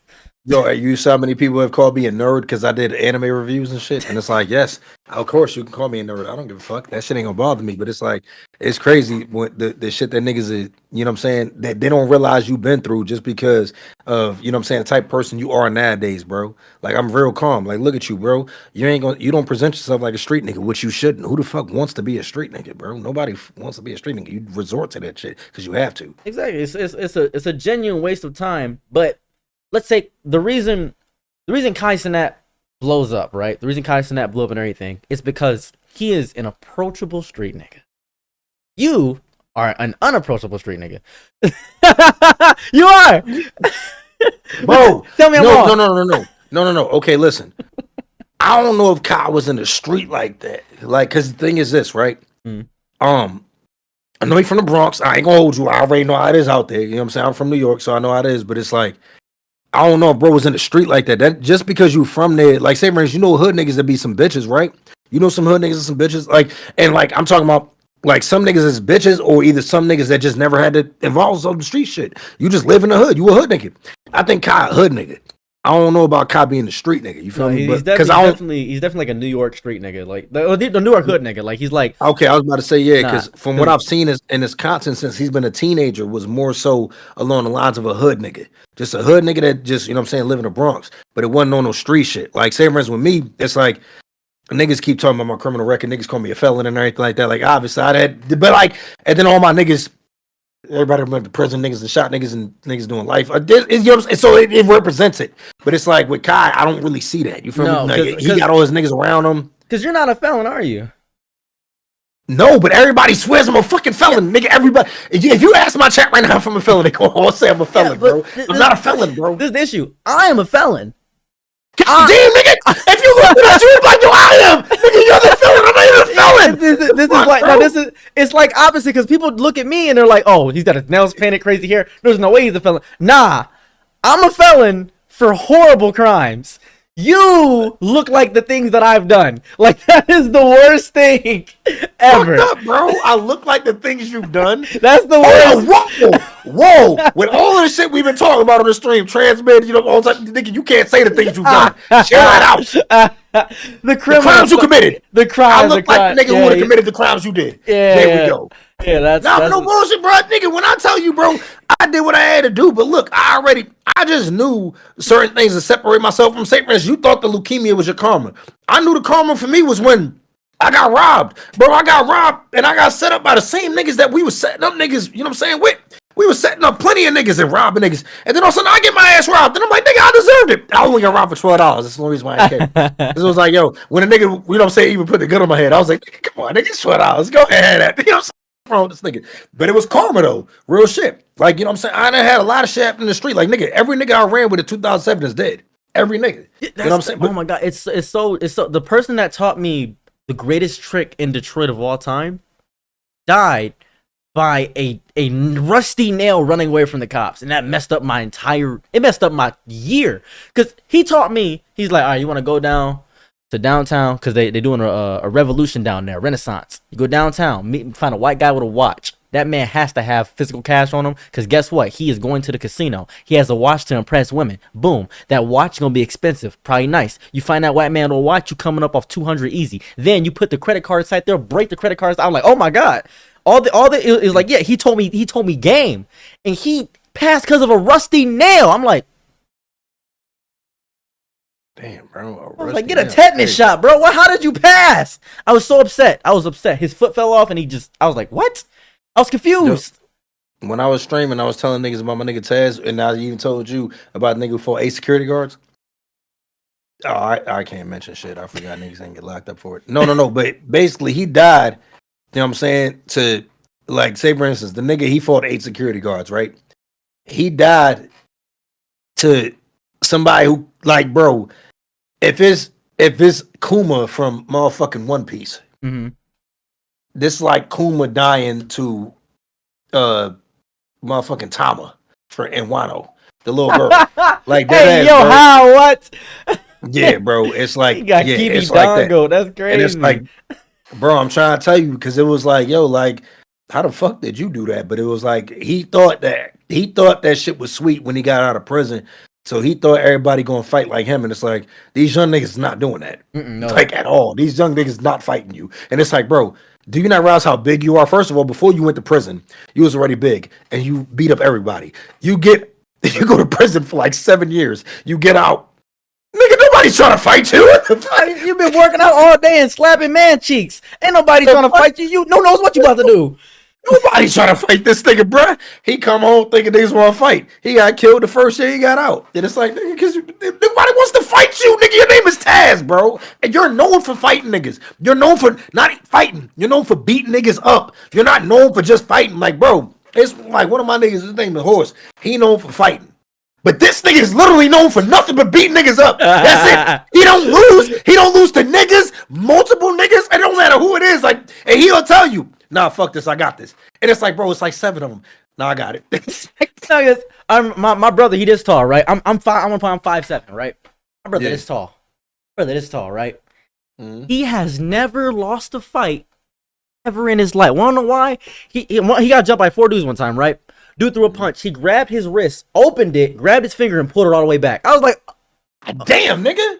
Oh, he was like, I ain't got time for this. And I was like, what? And then immediately after that, he had to piss. He had to pee. He peed a little bit, put it in his hands, and sprayed in the dude's eye. I was like, oh, he was really about it. He was like, I'm not losing this fight for anything. He hit him right in the groin. He wet willy, put it right through a dude's finger, busted his eardrum. I'm like, this is disgusting. Everything he did was horrible. And he was like, all right, for the next 8 minutes, I'm beating y'all up while you're on the ground. 8 minutes passed. He just on the ground, just going around in a circle, just hit. I'm like, this is the worst thing I've ever seen in my life. And he said, all right. Bro, the worst I did was kick niggas in the nuts when I was in jail because they niggas tried to jump me. And it was like, yo, I don't care. Nigga, I'm gonna win this motherfucker regardless. Kick niggas right in their nuts. Nigga punching them in their nuts. And they got Johnny Cage's nigga. I ain't Johnny Cage because I can't do a split. But it's like, yo, bro, no bullshit. I didn't aim for anything else but niggas nuts. No homo. Bro, it was like, yo, nah, because at the end of the day, I'm trying to win. If you want to jump me, what the fuck I look like sitting there not like hitting y'all niggas in y'all nuts? Look, at the end of the day, ain't no such thing as a fair fight. And you know that.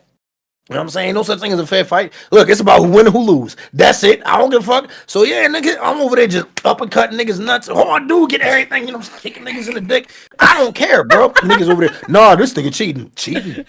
You mean to tell me 4 niggas versus me ain't cheating? So fuck that, nigga. You know what I'm saying? The fuck is wrong with these niggas, man? I ain't care. When I got my most known fan, everybody in the chat knows about this one. My chat knows about this one. I got jumped outside of a strip club because I met this girl named Sparkle. That's her real name. It messed me up. And my sister told me about her. I got jumped outside of a strip club because the boyfriend came in when I was getting a fine pecker's toot, to phrase it like that. So what is a fine okay, because like that sounds like some prostitute type shit. So what is a fine pecker? Your pecker is your phallic member, and I was getting it tooted on. The woman was in the back room, so that's what was happening. So. And then the boyfriend comes on. I have my hair out. Boom, pulls my hair. I'm like, whoa! And he pulls me back. 2 Asian dudes, one and the big Korean dude just start kicking on me. And I'm like, that's a hate crime. That's a hate crime. And I was thinking like, oh, I'm gonna lose it. They start getting tired. I'm like, oh, wait a second. His shoes are untied. I grab his foot and just whole foot just pushes it. Whole ankle went around. And at that point, I'm up. Grabbed a brick, went crazy. I got a felony for that because the 3 people passed, but that was they passed. I it was nuts. So that was in Detroit. No news coverage. They didn't care about me at all. It was like, whatever. Anyways, because you never hear about Asian crime in the streets. Nah, for real. That's crazy. That was insane. That was nuts to me. But God damn, one of my niggas, he punched a nigga in his face and killed him. And it was like, yo, but the nigga tried to pull a gun on him. He punched a nigga in his face and killed him. He had to do like 7 years for that. And it was like, damn, bro, like, so you can't punch a nigga in his face if you pull a gun on you? Just like my nigga Noonie. He just did 7 years for shooting a nigga 11 times, but the nigga pulled a gun on him and his friends. You see what I mean? Like, so I don't think Kai has to deal with that type of shit. That's what I mean about, like, the difference between, like, me and, like, Kai type niggas. You know what I'm saying? Like, so, like, my man's, you know what I'm saying? He shot a nigga 11 times, but it was like, bro, it's either this nigga or us, not just one person, us. This nigga pulled a gun on us, was ready to kill us. The nigga wasn't trying to just walk up on niggas and just intimidate niggas. He was ready to kill niggas. That was his whole goal, to kill niggas. And he ended up doing 7 years for that. I'm like, God damn, bro, that's some bullshit.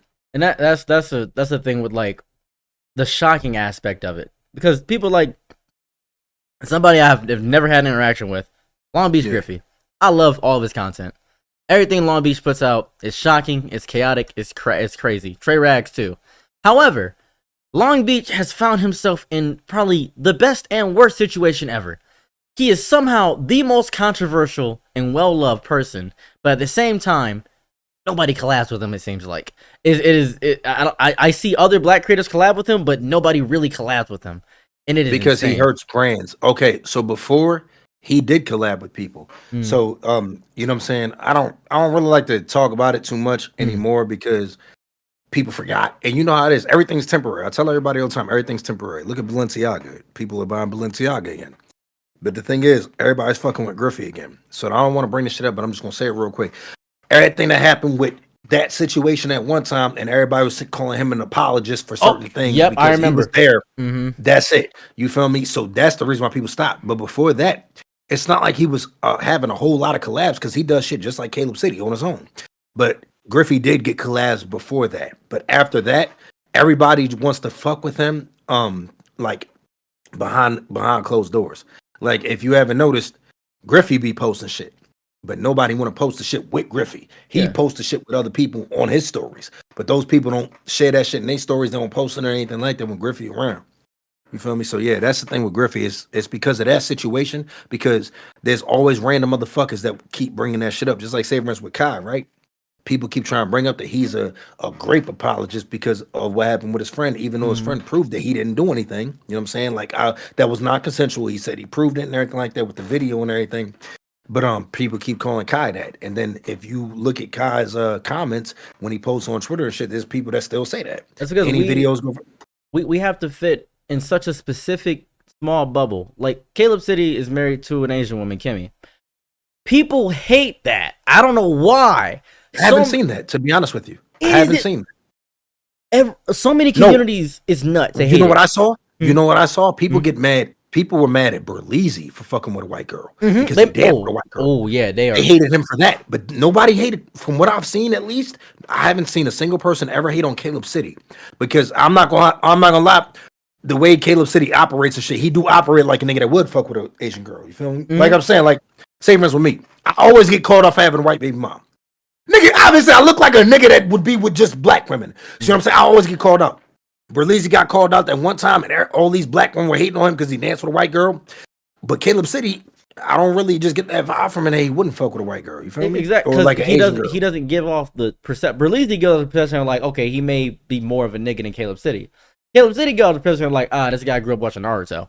But even you then, feel what I'm saying? So, like the same way people hate Childish Gambino. People hate Childish Gambino because all he talks about is Asian women. That's like it. It's his preference. The thing is with me, right? It's like, if you can have a racial preference, everybody does. Yes. Like a lot of people, not everybody, a lot of people do though. I don't have a racial preference because women are beautiful. I can't hold you. I can't have a racial preference. Women are way too beautiful. I can't do it. I see why women do though, because they find most men unattractive. But a lot of people have racial preferences. It's just that when you bring other people down in the process of trying to voice your preferences, that's the only problem that I have. But if you're not doing that, it's fine. Berleezy never brought down black women. He never said Berleezy dates black women. That's the thing. He danced with a white girl. He didn't date a white girl. He danced with one. But everybody. That's the bubble. That's the perception. It's that small little perception. It's when you when you think of a black guy, right? Majority of black people marry black people. It's like 80%. Like RDC. If people saw RDC. Anybody in RDC dating white girls or anything, then they'd have a problem with that. It would be a big because they're all niggas, issue. All niggas, and that's the worst issue because we can't do that. We're not allowed to, and when that happens, we get pushed down a little bit. We get pushed down deeply, and when we lose that initial flavoring to being black, people don't like us because we're not people to most people. We're a concept. We are a concept. I'm glad you brought that up. I actually said that a lot of women just treat us as an experience. So, like you said, how many girls say, "Oh, I want to experience a black," but they don't say marry. They don't say start a family. "Oh, I want to fuck a black guy because we got big dicks and things like that." And it's like, yo, like that's the type of shit that I've seen. You know what I'm saying? Like in a date market and shit like that. We're a category on the hub to them. That's it, bro. That's really it. I've seen that shit so many times. I'm like, damn, man. Like say for instance, bro, I'm not gonna hold you. I done knock down some like Latinas, and they go right to their men to have babies, and go right back to fucking black men. They fuck black men, and that's it. And they go right back to their men to marry them and have babies. I've seen that shit so many times. We're just an experience, bro. And it's scary too because until I see, this is what I want to see. That's what I want to see. I want to see one successful black VTuber. I haven't seen it, and I don't mean they're secretly black behind the Asian little white thing. I want to see a black avatar that's a VTuber, and then I want to see people mention a PewDiePie like figure besides Corey Kenshin, because Corey Kenshin is beyond an exception. That brother is beyond an exception. He doesn't post as much. He's beyond an exception. Corey Kenshin, I don't see him collab with anybody for the most part. He doesn't need to. Yeah, he doesn't need to because he's his own thing. And mostly probably because he's a Michigan nigga like me. I don't know. I think it's maybe a thing with Michigan niggas. But I want to see somebody to that level because this is going to sound crazy. I didn't know who Corey Kenshin was, but I knew who Markiplier. I knew who everybody else was. I didn't know who Corey Kenshin was. Everybody had to tell me who that was. I didn't watch gaming content back then. Still don't. I had no idea who this motherfucker was. I need that in the black community because we don't have cohesion in any capacity. It's infighting and it's strange. And there's obviously infighting in other communities, but they hash it out immediately. If it's infighting here, it is definite. It is pure. Is insane. Weird. Just another thing too that I actually brought up in my stream not too long ago. Do you think that black people chase too much validation outside of our race? Yes. Oh, yes. We chase validation from other races. I don't see white people ever wanting black validation No. as much as black people want like white. Say for instance, when have you ever seen white people say we're gonna invite black people to a cookout? Dead ass. I ain't going, but yeah, no, I haven't seen. I'm just saying. I ain't going either. You think about these potato salad with raisin in it? Man, fuck out of here, bro. You know, macaroni with what the fuck white people be putting in their salad? Breadcrumbs. Fuck out of here, man. But yeah, man. Like, but you see black people all the time. Oh, this like say for instance, the Travis Kelce nigga, bro. He was invited to the cookout because everybody thought he was acting black because he was dating a black girl. They don't say he get with Taylor Swift. Now he ain't invited to the cookouts. Why? Remember when they say he invented the fade? Yo, man. You know what? First of all, black niggas been getting fades forever. But what happened to the Boosie fade though, my nigga? We really gonna act like Boosie he don't exist? The fuck is they talk Travis Kelce white ass? The hell are you talking about? Ain't no way how a white nigga made motherfucking fades popular. Nigga, we been rocking fades. What the hell? Man, that shit pissed me off, bro. It's a disgusting difference to me when my own people despise me. You know, I made a video. I made a video on TikTok because I'm huge on TikTok. Made a video, and right now, let me check right quick. I'll check right now. I'll guarantee you it's gonna be something crazy. Mm-hmm. Right now, on TikTok, there are 308 comments. Mm-hmm. People are fighting each other right now because I said, "Hey, I don't think Africans like African Americans." That's basically about that. That's real. That's real shit, bro. I told people not too long ago on the stream. I said, "Yo, most races in general hate us," and then I said, "We even hate each other, bro." I said, "Look how many Africans will condemn African Americans. They constantly talk about us and will make sure they separate themselves. No, I'm not African American. I'm African." And it's like they act like they're a whole different race. Like, bro, we're all look at us. We're the same color and everything like that. What the fuck, man? You're not lying, bro. That's real shit. Yeah, and the worst part is my mom is Arabic. Like, she's Arabic. My dad is from Barbados. My dad always talks about, he's just like, nah, it's a different breed. They don't even know anything about African history. They know nothing. They don't know about how we used to hunt albinos and grind their bones for magic. I'm like, what? And they're like, yeah, they don't know anything about that. I'm like, I didn't know that. And it was like, yeah, you don't know about African history because you got Americanized. And I was like, that's fair. Somebody in my chat said, wait, that's him. I saw his TikTok earlier. What the fuck? So yeah. Yeah, hey, that's good, man. Yeah. That's good, bro. Yeah, shit, nah, but no bullshit, bro. It's such a divide in our community, bro. It's like we hate each other. And then look at the divide between the men and women, the black men and women. Like, bro, no other community is dealing with this shit, bro. This is crazy. No other community is saying that we hate one another as far as like the gender wars. But we're going through it like crazy. As soon as the worst thing to ever happen, I see it all the time. They're like, I don't want a black woman because she's too independent, too strong. I'm like, that is the worst way to phrase it. You want a white girl because she's submissive. You want an Asian girl because she's submissive. What? And when you're like, when you get in a higher status point, that's why people love Will Smith so much. People love Will Smith so much because he was with Jada Pinkett Smith. They were like, that is what I want. That is a black strong family. But then Jada Pinkett Smith came out with some other stuff. Everybody was like, nah. Yeah. And it was this whole thing, man. It's you know the main thing I hate is the I'm trying. Oh damn! I forgot my talking point. Shit, it was something. Okay, the divide between black men and women. Oh, this is the main thing I hate. Everybody loves them a spicy Latina with an attitude, but yet they hate black women to have an attitude. That's the same reason people like light skins, because it's not black. It's unappeasing to look at black. If you look at the pinned comment in my chat right now, bro. Look at the pinned comment in my chat. This is the hype. Look what they asked. Okay, if you can move that out the way. Look at what they asked. Do you see that? Hold up a second. Ain't shit pinned in here. I ain't gonna hold Khalifa, we know you black, but just look at that. I can't see shit. I ain't gonna hold Okay. So basically he said, hold on, let me read it. Go ahead. I got you. It says, is it bad to say I don't care about race as long as you're my skin tone or lighter?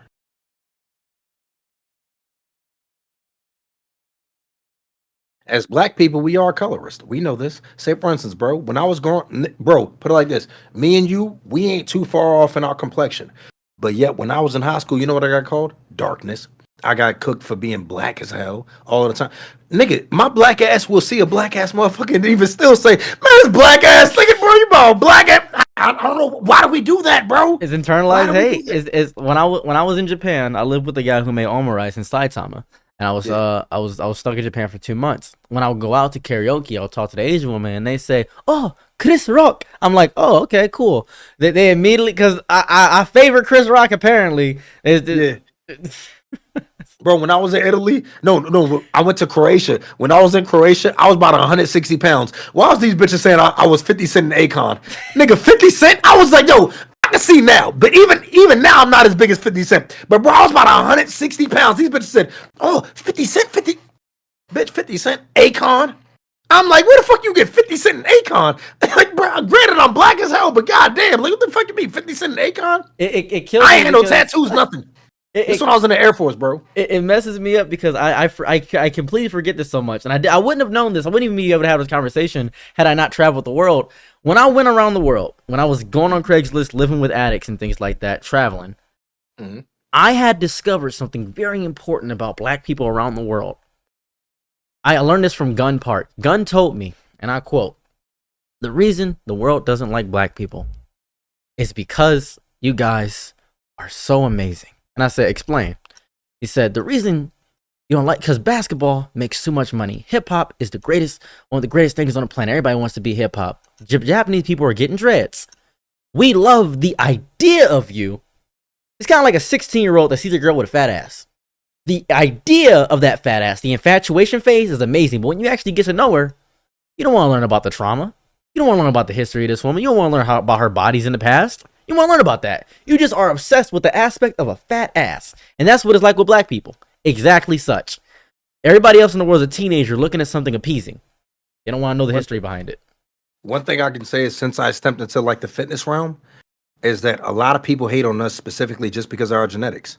Bro, I'm talking about, you will see a white guy next to a black guy with the same physique. And they'll say, well, he didn't have to work as hard. What? Because we have naturally good genetics to build muscle and shit. And it's like, bro, how do you know that? That black person may have had to work 10 times harder than that white guy. But everybody automatically assumes that we're either on steroids or that it's just our genetics. And I'm like, yo, what the hell, bro? Ever since I stepped into the fitness room, I see that a lot, bro. I'm talking about so many times. I'm like Ashton Hall. Ashton Hall, I think that's his name. He gets it all the time. People keep saying he's on steroids or something, and then people, nah, you just look like that because you black. You don't even have to work out. Have you seen Ashton Hall? Do you know what this nigga looks like, bro? Bruh, let me just show you what this nigga look like. And people be saying, nah, you just look like that because you black. I'm so excited. I gotta see this nigga. No, I couldn't believe when people say that this nigga, bro. Okay, Ashton Hall official. That's, bro. People think that this nigga just look like this because he black. Like, yeah, bro, I think that's the average nigga to me. Yeah, as a matter of fact, that's every Detroit nigga I've ever seen. Bro, I'm like, yo, what do you think? You really think that you, bro? Even with me, niggas either think I'm on steroids or they're like, nah, you didn't have to do that much. I'm like, nigga, do you not realize what I used to look like? Like, bro, what the fuck? But people think that it's just because of our genetics, and it's like they hate on us because of that. When I was younger, I was like 250 pounds. I was huge, big ass fat kid. Shit. Yeah. Okay, yeah, you fat kid. Okay, continue. Sixth grade, my brother said, we gonna learn martial arts from dad. We gonna start working out. And I said, cool. He taught me Muay Thai, taught me Brazilian Jiu-Jitsu, and he taught me traditional Kung Fu. And I was like, cool. I learned striking, I learned grappling, and I learned how to be flexible. Those are the 3 bases I learned. Really easy. I ended up at 16. This is gonna sound psychotic. I was 195, built, stacked. Right? Cancer took all that away. Cancer just destroyed that. I'm like 140 now. Cancer just destroyed that. But I was huge. And every time someone saw me, they were just like, oh man, that just must come natural to you, huh? I'm like, I'm 5'7", 195. There's no shot that this comes natural. That's what? This is incredibly hard work. I used to be able to hit 300 push-ups straight. I was like, I'm doing great. The only thing I can say about us, we're built more so for agility. So, you know what I'm saying? Like in athleticism. So, you know what I'm saying? Like, we don't have as built legs like white dudes, you know what I'm saying? But it's like, bro, people be thinking that we just naturally are like fast and it's like, bro, we still got to work on that though. Don't get it twisted. Like nah, you black, you should play basketball. What the fuck, my nigga? When I tell you I'm so uncoordinated, bro, my nigga, I was in the gym not too long ago trying to shoot, bro.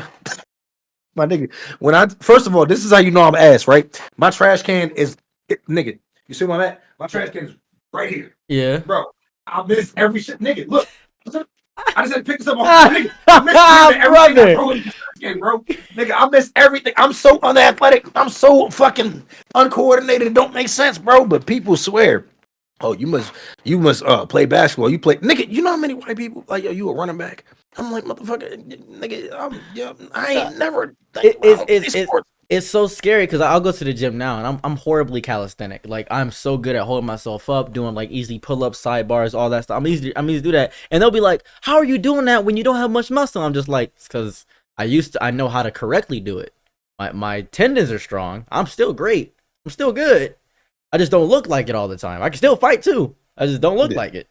And people just, it's such a difference. It messes me up so much because. And I say this so often, working twice as hard for half as much. So we're 4 times better than most. People need to grasp what that means. Because even if I have to work twice as hard to get half as much, you should be at 1 million subscribers on YouTube even if you didn't post. You should be at 1 million. That's where you should be at. And it's disheartening to even see your contemporaries. I imagine people like Lennar Young see people like Caleb City and get pissed. Like inside their soul a little bit. They're just like, well, I'm doing the same thing he doing, skit content on YouTube. I'm doing the same thing. Why don't I have his following? What's going on? Because it depends on the approachability. Lennar Young is darker skinned than Caleb City. Even if he put out the same content, he's still darker skinned. It's just the world in itself doesn't like the idea. The reality, not the idea. They're the idea of blackness. They don't like the reality of blackness, and it's horrifying. That's why BET sucks. It's just BET is trash, bro. I hate BET. Oh my lord, is it even black owned anymore? No, it's just ridiculousness all day. That's all it is. It's the only show they show. Man, but you know it's crazy though. Another thing, man, the stereotypes, right? You know you stereotype my black ass when you got a boy. 100%, 100%. Bro, immediately. Like I said, like you even said, if people looked at us right now, they'd be like, yo, if you ask who's the felon, they're gonna be like, of course it's black ass. It's like, we a Jubilee video for real. I ain't gonna hold you. Bro, no bullshit, Brian. It's like, nigga, I ain't no goddamn felon, but it's real shit. But why is it like, bro, no bullshit. Even black niggas, I'm talking about in the neon community, niggas hate me. And it's like, what the fuck, bro? But they hate me because they just think I'm this. Nigga, you know what they called me? They said I'm a murderous, violent felon drug dealer that's on welfare. That's me. I'm like, that's me. That's actually me. Yeah, that's me. Bro, they said I'm all that, and I'm like, yo, when they said I abandoned my kids, like, nigga, you see my kid? I'm saying, bro, they said I abandoned my kids, like, bro, I'm like, yo, where did all this happen? But dog, it's crazy as shit the way they stereotype me. They hate me, and I'm like, yo, I'm not even a felon, bro. What the fuck? The nigga who even said I was a felon, he said he just assumed it. I'm like, yo, he said I saw you tweet about, you know, the perfect cells, and he was like, then I got informed that you're a violent felon. I'm like, nigga, I don't have any felonies. I got informed, nigga. And I got told I was in prison for about 10 years and shit. I'm like, where did all of this happen? Like, I'm just, you know, it's crazy that I missed out on all that. You know what I'm saying?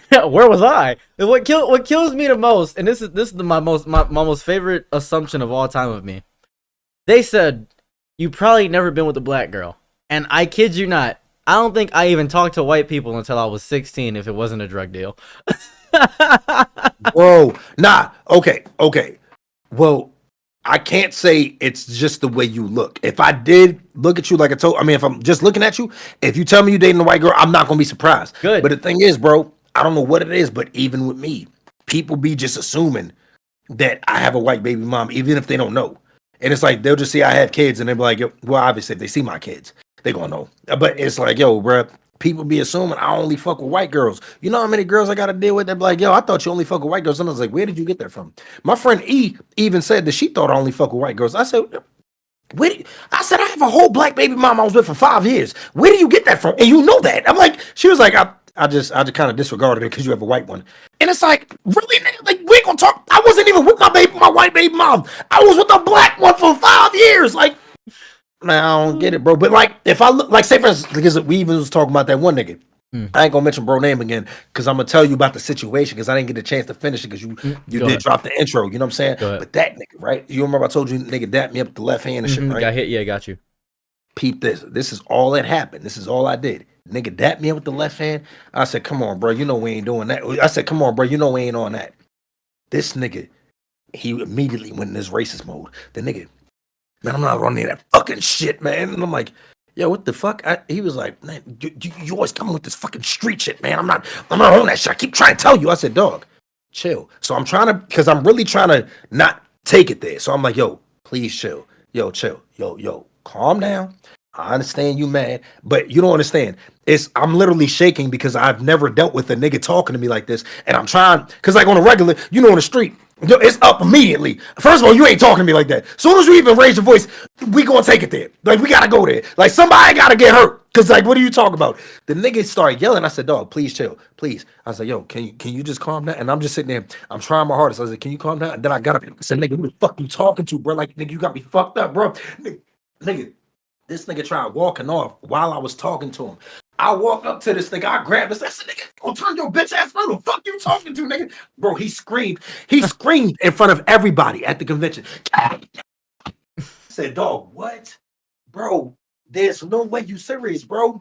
The nigga screamed and said, get your fucking hands off me. I was like, oh my God. I couldn't believe this nigga did that. That's why I don't fuck with bro, because of that. And like I said, it all started off with just me saying, yo, bro, you know we ain't on that. That's all. And when I tell you, ask him.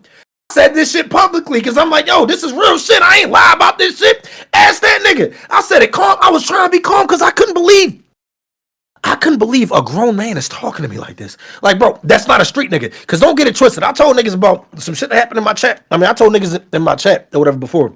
Street nigga, right? I'm over there at this nigga hood. This nigga Noonie done brought me over there to his hood and shit like that. I'm over there, and the head of his hood is talking some shit or whatever. And then I said, I remember when I bought that for you. You know, street niggas, they do not play with money. You ain't gonna ever act like you did anything for a nigga that done got it out the mud. This nigga, some ain't no pussy ass nigga ever bought shit from me. Man, who the fuck is you talking to, bitch ass nigga? And I was like, nigga, I'm around like 30 of his niggas. I shut the fuck up like that. I ain't say nothing because I'm like, I ain't trying to die. Because Noonie even said, he's like, yeah, you'd have died. Like, if you said anything crazy, you'd have died. And I'm like, yeah, I know. I ain't stupid. I ain't trying to get shot. I ain't trying to get stabbed. I ain't trying to get jumped. Nothing. Nigga, but the next day, I talked to the nigga. And the nigga was like, yo, my bad, bro. I was drunk as shit, dog. And like, because he a real nigga. Like, bro, he a real nigga that really... He's staying on business for real. Like, he don't play at all. Like, he really, you know what I'm saying, put me in the dirt. But it's like, the nigga just like, he apologized. He realized, he was like, yo, I was just tripping. But it was like, yeah, nigga, I know when to shut the fuck up. And I realized this is a real nigga, but not that nigga. I'm like, who the fuck you talking to, bro? Definitely when I'm trying to be calm to you, ain't no way in hell you think you can get away with that. You was sitting there, because I couldn't believe, you don't understand. Like, I couldn't believe that this man is raising his voice at me. Like, bro, when he raised his voice, I was like, you should have saw my face. I'm like, me? Because I'm looking for the nigga he raising his voice at. I'm like, it's only me and you here.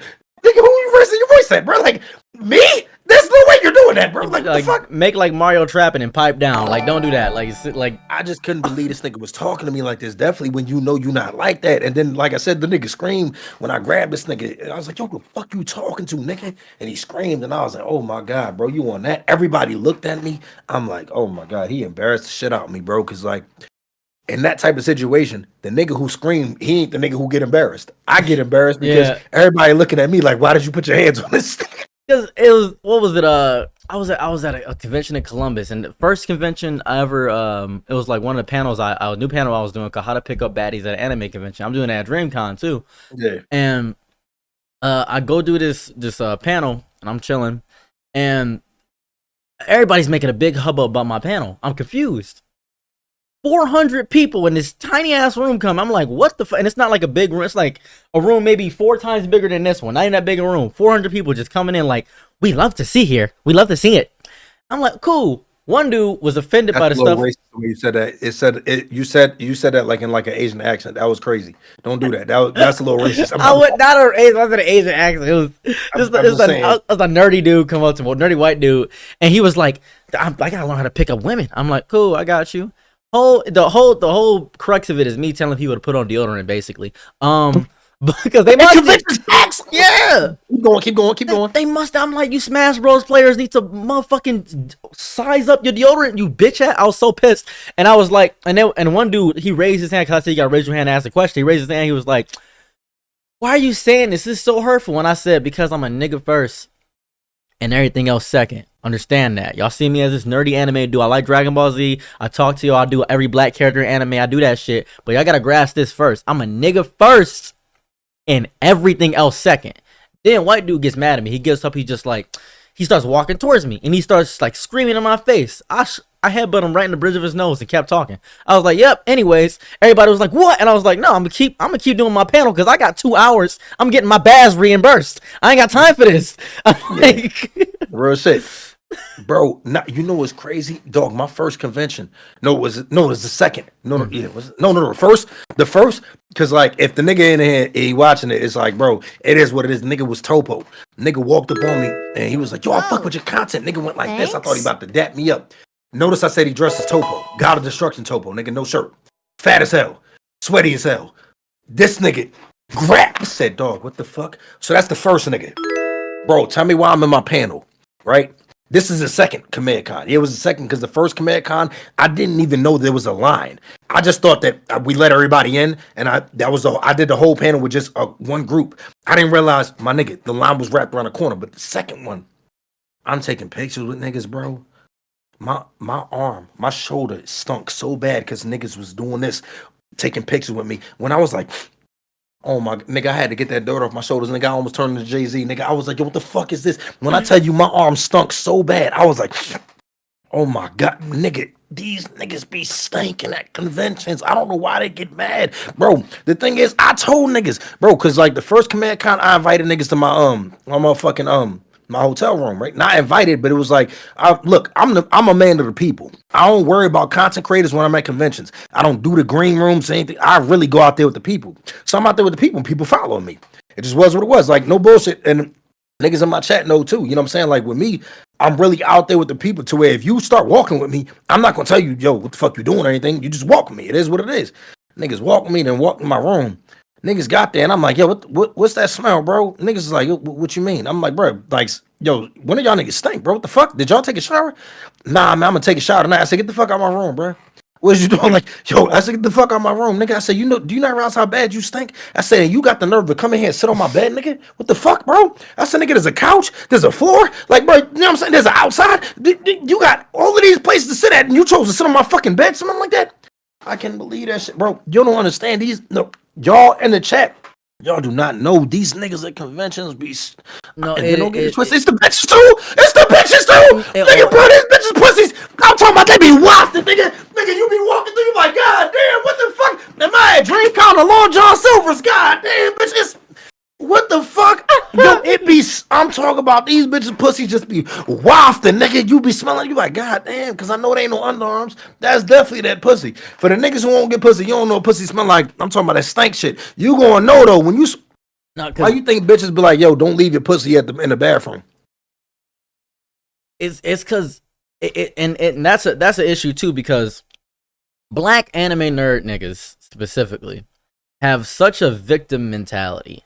The victim mentality on black anime nerd niggas, where they say, oh, I want a white girl because black girls won't date me. And I'll go to a convention and I'll see all these black girls. They'll come up to me and be like, man, you are the perfect man.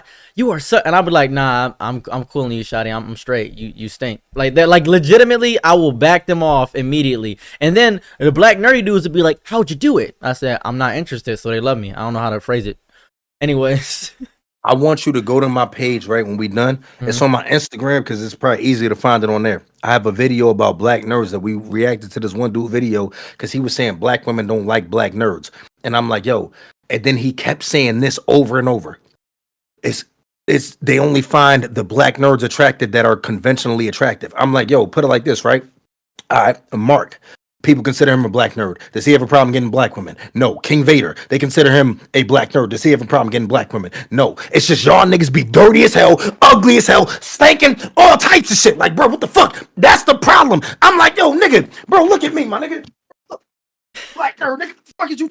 What the fuck? Nigga, I'll pull this shit out on the bitch and still she gonna unsheath this sword when I'm done. You know what I'm saying? Fuck is you talking about, nigga? Bro, you think a bitch is like, yo, I ain't gonna fuck him because he got a whole Goku statue? Nah, him. Goku gonna be watching us. Fuck is you talking about? But the thing is, I ain't dirty. I'm ugly and shit. These niggas are ugly, dirty as shit and everything like that. What do bitches don't want to fuck with them? They think it's only black women. That's bitches in general, nigga. You dirty. You stink. You ugly. Fuck is with these niggas, man. Tell these niggas, bro. And I don't think people grasp that. And a bigger issue too. This is completely unrelated to the whole black thing. People don't hang out with ugly people. A lot, like, people don't realize that. Like, you could be the kindest, sweetest, smoothest. You could be so kind. If you ugly, most people gonna be like, nah, I ain't fuck with you for real. Like, I will. The reason why, no. The reason why I hang with like ugly people, I was about to lie. And say because, you know what I'm saying, I'm like all inclusive. Nah, I do that to make myself look better. But, you know, I ain't gonna hold you. You know, not because like, you gotta think about it, bro. Like, look, I might walk past a bitch and the bitch might notice me, but you damn sure gonna notice me if I got somebody ugly next to me. Now, see, because you're like, at least he look better than him. That's what women do. That's what women do. Women do that shit. They be like, they be doing that shit. They be knowing what they be doing, bro. You always when you see a bad bitch, and she always with another bad bitch. For the most part, she with an ugly one. You know what I'm saying? A linebacker. You be seeing them linebackers in the club. They always the ones. You know what I'm saying? That's blocking. They always the cock blockers, the linebackers. You feel me? When have you ever seen a group of bad bitches and one of the bad bitches is blocking? No, it's always the linebackers. They be like, "Good luck," and they walk away. They be like, "Yeah, you got it." Exactly. That's always the linebackers and shit, bro. So to loop this back to black content creation. Yeah, we gotta get. Yeah, okay. Yeah, to loop it back right quick. Yeah. In essence, when you started your journey, what do you think is the biggest obstacle when you started? What was the biggest obstacle? Man, it's crazy. Trying to let me think really quick. What was my biggest obstacle? I'm sure you get, because I get death threats right now. Like right now, I'm gonna just go through and check right quick, just a quick synopsis. I have 827 message requests, and if I go through them, it says, "Go to hell. I hope you die. You don't deserve to exist." That's what it says. Like in the thing, that's what I get like all day. And in my comments, sometimes it's like that. It's depressing, and I'm used to it now because I've done this for quite some time. But I'm pretty sure it still gets to you. That's obviously an obstacle. But I want to know specifically, what do you think is the biggest, the one thing that could potentially make you give up? Searching for new content. If I'm being honest, I didn't have to deal with those types of issues, right? I faced a lot of scrutiny, you know what I'm saying, like throughout my time of being a content creator, but at the same time, I didn't face but so much. It was only certain videos that I would garner that type of negative attention. But it wasn't like I was trying to be controversial. I would just give my opinion on certain things, and I wasn't like recently. Oh, I've gotten it way worse. Definitely when I kind of stepped into like the red pill, you know what I'm saying, type of thinking. I definitely, you know what I'm saying, faced a lot more of those type of negative comments. But before, it was like, bro, the internet was different before, though. You feel me? Like, bro, I was saying hard R's. I was saying the F word. You know what the F word, the F slur and shit like that. Yeah. That's just normal. It was normal shit back then. But it's like now, you know what I'm saying, people just get mad at me for saying shit like, yo, men don't want a wife a hoe. They got mad at me for saying shit like that. Like before, it was like, if you got mad at me, you got mad because I might have said some extremely like racist shit or something, you know, or something that extremely controversial. But it's like now people get mad at me for saying shit like, yo, men don't want a hoe. And it's like, what the fuck? Like, that's really what they get mad at me for. But it's like, I don't get into that shit anymore like I used to. I've been stopped that shit. I even, you know what I'm saying? At the beginning of the year, I already told people I'm not getting in that red pill shit anymore. That shit was fucking with my head, bro. I'm not going to hold you. You know what I'm saying? I didn't go through like red pill rage, but it was just like I had my own experiences with women, and I'm used to dealing with women that way. And I ain't going to lie, I was letting that red pill shit influence me.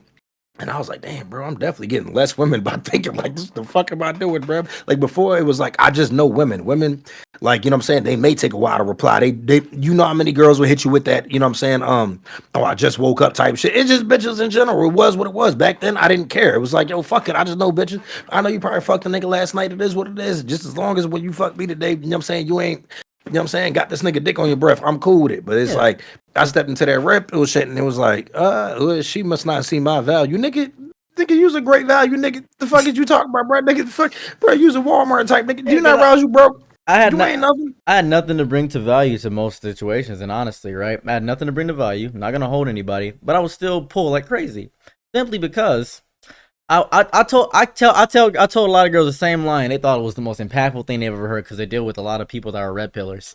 I said, I don't care if I'm your 500th body as long as I'm the last one. And they said, oh, my hero. I'm like, yeah, academia, let's get it. And I was just about to say, nigga. I was about to say, nigga. But yeah, hell no. Fuck out of here. If I'm your 500 body, the hell no. The fuck? But no, like, no. I ain't gonna hold you. See, I can't deal with all that. That's fair. That's now, fair. granted, I ain't looking for a virgin. I ain't looking for something like that.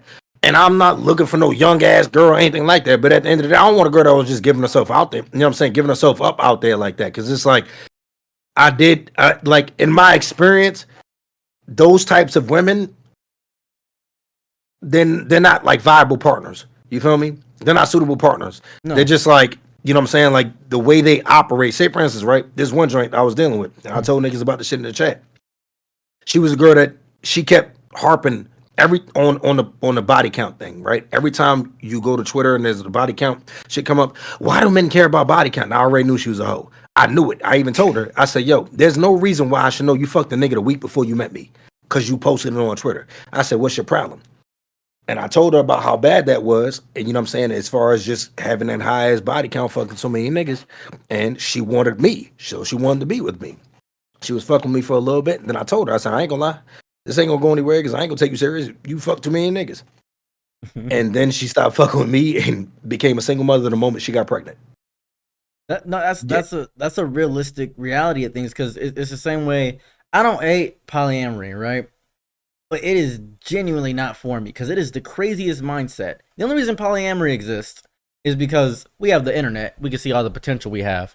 So if you with somebody and they ain't hitting it right and you mad at it, so you find somebody different. It's cheating with extra steps. It's probably scammers realistically. And I understand people want to experiment and try everything they can do. And they probably think, oh, a girl with a buyer hottie count. One time, my brother said something that I thought was genius, but then I said a buyer hottie count. You act like I ain't peeped that. I heard that. You said keep pushing. I got you. I heard that. He said, well, think about it like this: you playing an RPG. Would you rather be with a level 1 or a level 50? Now I was like, oh, he's spitting. This little girl, the scared. Yes, my little baby. Huh? You going to sleep now? I love you. Oh, bro, it's 9:30. You was in the shower for 30 minutes. Do you pay the water bill? Why are you in the shower for 30 minutes? She over there. What is this? All right, my little daughter. I love you. Go to sleep, okay? With your little stuff. I love you. Yes, yes.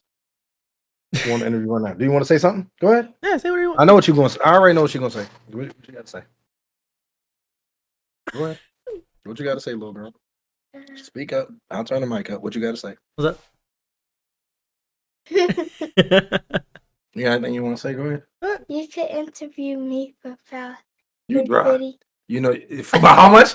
350. About 350. 350. Say about 350. About 350. She already know.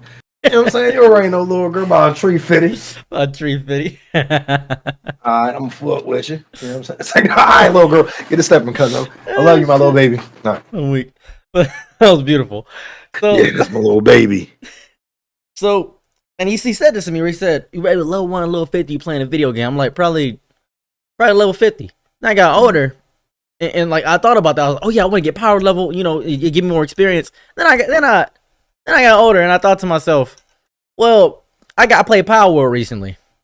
I prefer restarting in Power World, starting from the beginning, building up with friends. That's how it is being with somebody that, you know, is new to it. You both learning each other's bodies, experiences. You experiment with each other. That's the beauty of it. You got somebody that had 100 bodies, you're gonna feel weak. You're gonna feel weird. You ain't gonna feel like you up to par. You competing with 100 different dicks. That's ridiculous. So I'm like, man, that's crazy. Well, that sucks. See, that's the reason why I don't want to go with like, say for instance, right? When I dealt with my ex, I was her third person, bro, and I knew it, guaranteed. Like she didn't give head. Like she was very vanilla with everything. You know what I'm saying? She wasn't used to shit, and I was like, yo, I liked it, and that's why I impregnated her. You know what I'm saying? And then, my first baby mom, it was just like, I ain't gonna lie, she got buzzed down. You feel me? But it was like, yo, she was holding nigga down while I was locked up. So it was like I just had to give her some complimentary dick. You know what I'm saying? And she ended up getting pregnant. And it was like, yo, damn, like I was like Yagami. I said, get rid of it immediately, bro. I wasn't playing, bro. You couldn't have got rid of that motherfucker faster. I'm trying to tell you, bro. You know what I'm saying? I was trying to get rid of that motherfucker, but like, you know what I'm saying? It was what it was. But I you know what I'm saying? Now I got 2 kids, 9 months apart. You know what I'm saying? Yeah. Don't make that same mistake, bro. That is I got a vasectomy. You can't make that mistake. Well, luckily enough. No, I should get one. Why the fuck am I not? You know what I'm saying? You got 2, so I mean, like, at that point. I want like 5 more daughters. I'm not gonna hold you. Okay. If I could, I want like triplets and then like 2 more daughters after that. Are you a Christian man?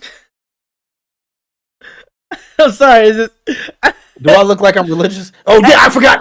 There's no way I said that. There's no way I said that. Yeah, you got this for the bitches. Nigga, everybody in my check I wear this for the bitches. Nigga, bro, now why you think I said do I look like I'm religious? I don't even know I have this. I forgot. Bro, I wear this shit for the bitches. Bro, I dead ass. Nigga, you think I wear this shit because I'm religious? Bro, what? I dead ass wear this shit for the bitches. Bitches love it. Oh shit. Bro, what? No, you're right. You're right. You know, bitches always want a God-fearing man. I ain't a God. I don't fear no nigga. You know what I'm saying, bro? They be like, "Oh, you're a man of God." What the fuck? No, I'm not. I just bought this shit for like $300. That's it. And I bought this shit just for the bitches. It's a scary reality of that aspect because I'm genuinely not sure why so many black people and black content creators too love Christianity so deeply. I've tried to figure this. Like Corey Kenshin, huge Christian. It messes me up because I'm from Africa, so from what I understand, Christianity was brought over by colonizers. That's what I understand. Why is it now touted and loved like that? What happened? The way we're raised. Say for instance with me, bro. A lot of people, because we talked about this in my community.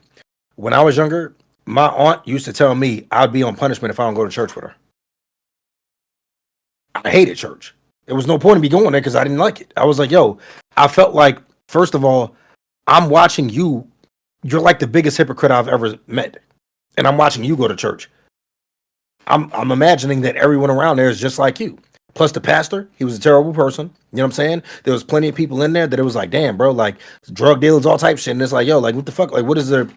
What is this? Why am I here around all of these people that don't even abide by, you know what I'm saying, what they're preaching?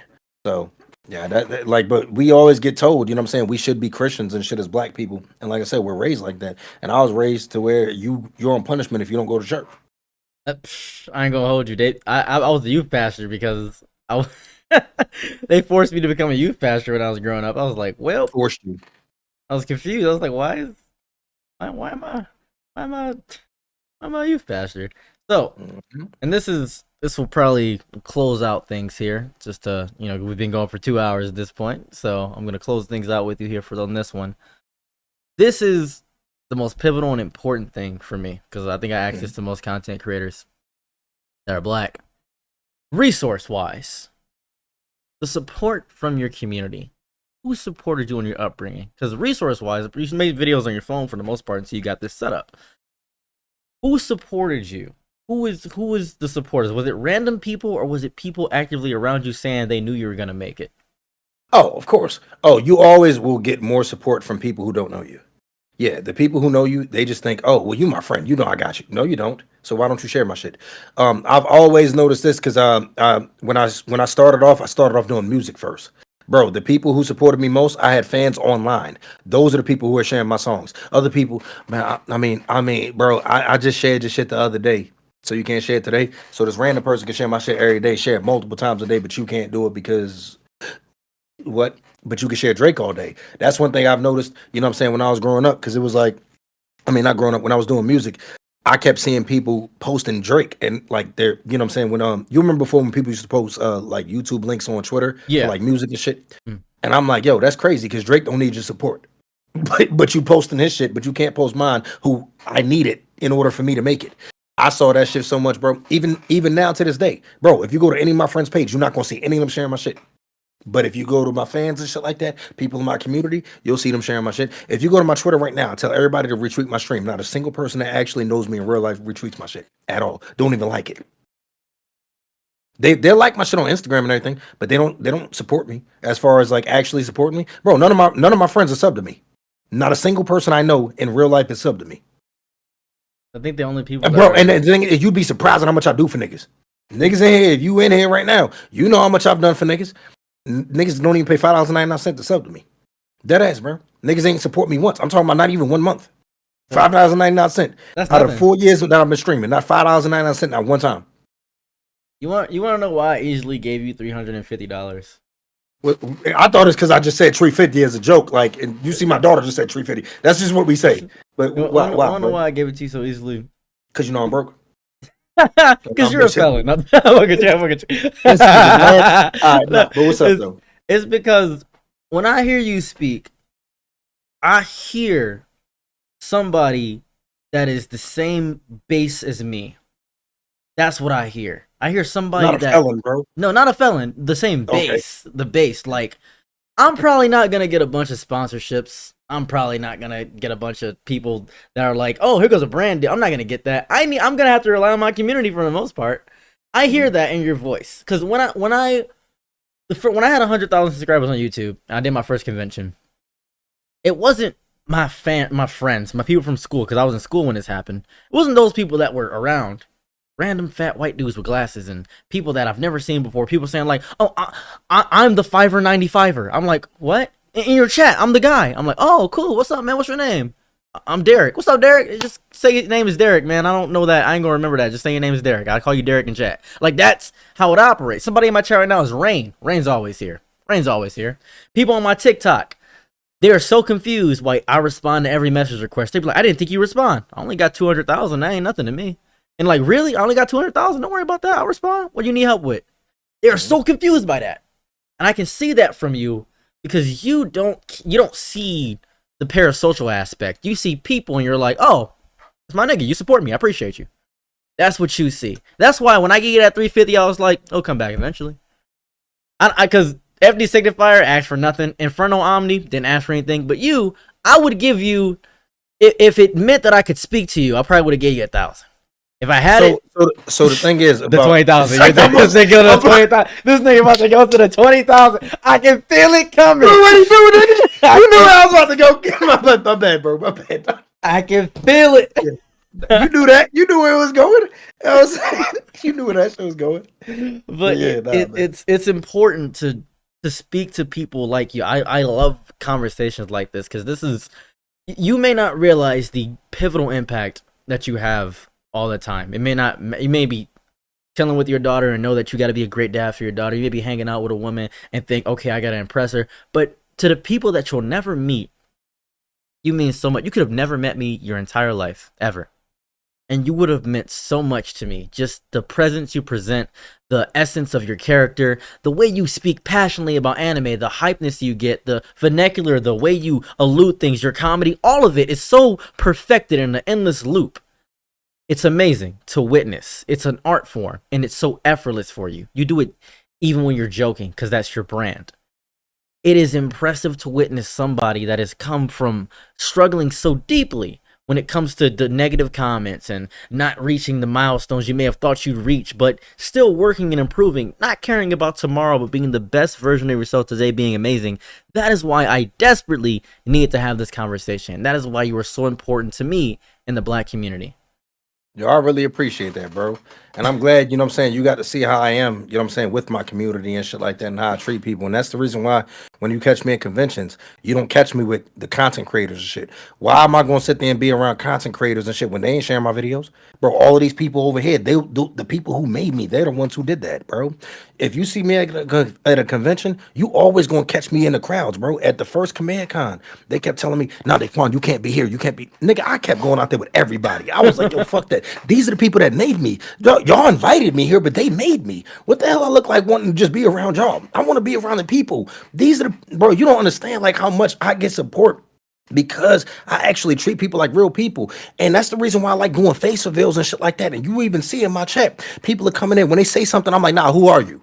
Bro, I acknowledge people as real people because I want to know who the fuck I'm speaking to. I tell everybody all the time, I already know there's a lot of weird people online. I don't want y'all to be that though. I want to help y'all. You know what I'm saying? You know, I don't like for people to just come in my chat saying they don't get no girls.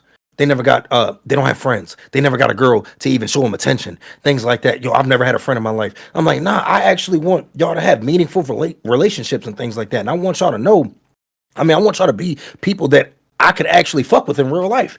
People that I can hang out with. That's why at conventions, nigga, the people in my chat can tell you, I only hung out with the people in my community. I did not hang out with content creators. Nigga, you'll see me throw it up to them. That's it. And I'm going right back with the people all the time, bro. You know what I'm saying? And that, I always will be humble and I will always, you know what I'm saying, just be me. Naturally me. That's the reason why my comedy, the reason why it comes off so natural, because this is really how I am. Like, no bullshit, bro. Certain things I say, I know it's off the wall. It's unfiltered. But it's like, yo, at the end of the day, it's still me. You know what I'm saying? Like, that's why I don't have to yell and do all this crazy shit or anything like that. It's just like, bro, like, you see when I'm streaming sometimes, it's like, I'll just be talking like this and I'll just say some shit. And I have to try to not laugh because I even know the shit's just funny, but it's just naturally me. That's another thing, bro. With my style of comedy, it's what makes me laugh. So I realize a lot of people in this world share my same sense of humor, bro. I be making myself laugh. I told niggas that in the stream earlier. You remember that? I was telling people, I'm like, yo, look, this is just what makes me laugh. You feel me? So, but now I appreciate you, you know what I'm saying, for noticing that, bro. You know what I'm saying? The fact that, like, I just really am just trying to just help people and things like that. And I'm trying to just be myself. And I acknowledge people as real people rather than, like, you know what I'm saying, being a streamer that just getting on here and I'm only going, like, sub, like, you know how, like, a lot of people do the sub-only chats and shit like that. I don't do that because a lot of people can't pay for it. You feel me? Like, come on, man. A lot of people can't, they ain't got files of 99 cents. It is what it is. I don't want people to think that they're left out. You know what I'm saying? It's like, because, I don't know if you even noticed this. You have not referred to, in general, you barely refer to them as just in general chat. You've given them a moniker, a DSG. Oh, I don't say chat. Yeah, that's other niggas. Bro, I've seen niggas tweet and say chat. What do you think about chat? You ain't streaming. That's a tweet, nigga. The fuck? Nigga, I say DSG every fucking time. Because DSG shit for life, nigga. Yo, DSG already know nigga rep your set in the chat, nigga. DSG for fucking life. They know it. Bro, when my community, we made this shit. I didn't make it. Bro, these other niggas got their communities named after them. Bro, it ain't no Daquan. You know how many niggas want to be the Wiltshires? I'm like, y'all not Wiltshires, man. Nigga, the fuck? That's my real last name. Nigga, we made this community. We was gonna be either the Animekians or Dark Sand Gang. When niggas made that up, I was like, yo, what the fuck? Niggas in the chat made up all of these factions in the community. It wasn't me saying this shit. Bro, it's certain shit that happened. Nigga, this nigga named SG came out of nowhere and made the gorilla delegation. Like, and it's like, bro, it's niggas in my chat that really get to be known, bro. People make a name in the community. It's not like you just go over there and you just watching the streamer. You feel me? It's like you get to hang out. Why do you think most of my streams is just me talking? I'm not worried about reactions and shit like that. Like, say for instance, it'd be plenty of times I'm like, damn, bro, we've been on here 4 hours now. We about to finally get to a video. Niggas be like, W4-hour intro. And it's like, damn, nigga, you think it's an intro? No, we just talking. Oh shit. Like, my 18-hour stream, bro, for 15 hours we talked. We only watched one video for 3 hours. And we only watched it for 3 hours because I couldn't stop talking to niggas. Like, you remind me of I used to do professional Yu-Gi-Oh on Yu-Gi-Oh Master Duel, right? Asian dude was so pissed at me because he kept losing to me. He lost 27 times in a row to me. That's unheard of in Yu-Gi-Oh because it's random cards and nigga do better. So he lost 27 times and he was like, I'm gonna make a collection for you. He made a whole Asian forum. It was just called Saros the Bitch. That was it. And I'd have called you the hard R. If I like, I'm not going. It would have been Sarah. You already know. It would have been Sarah. I'm trying to tell you, I'd have let it rip on you, bro. You said I would have said Beyblade status. You said you calling me Winnie the Pooh's best friend with an N in the front. That's crazy. Bro, I'm not playing, bro. I would have called you it, bro. No bullshit. Dog, like no bullshit. If I was any other race, oh, you got me fucked up if I ain't saying the N word. That's why I love being black, because I'm able to say it. If I was any other race, I'd be calling y'all niggas all the time, bro.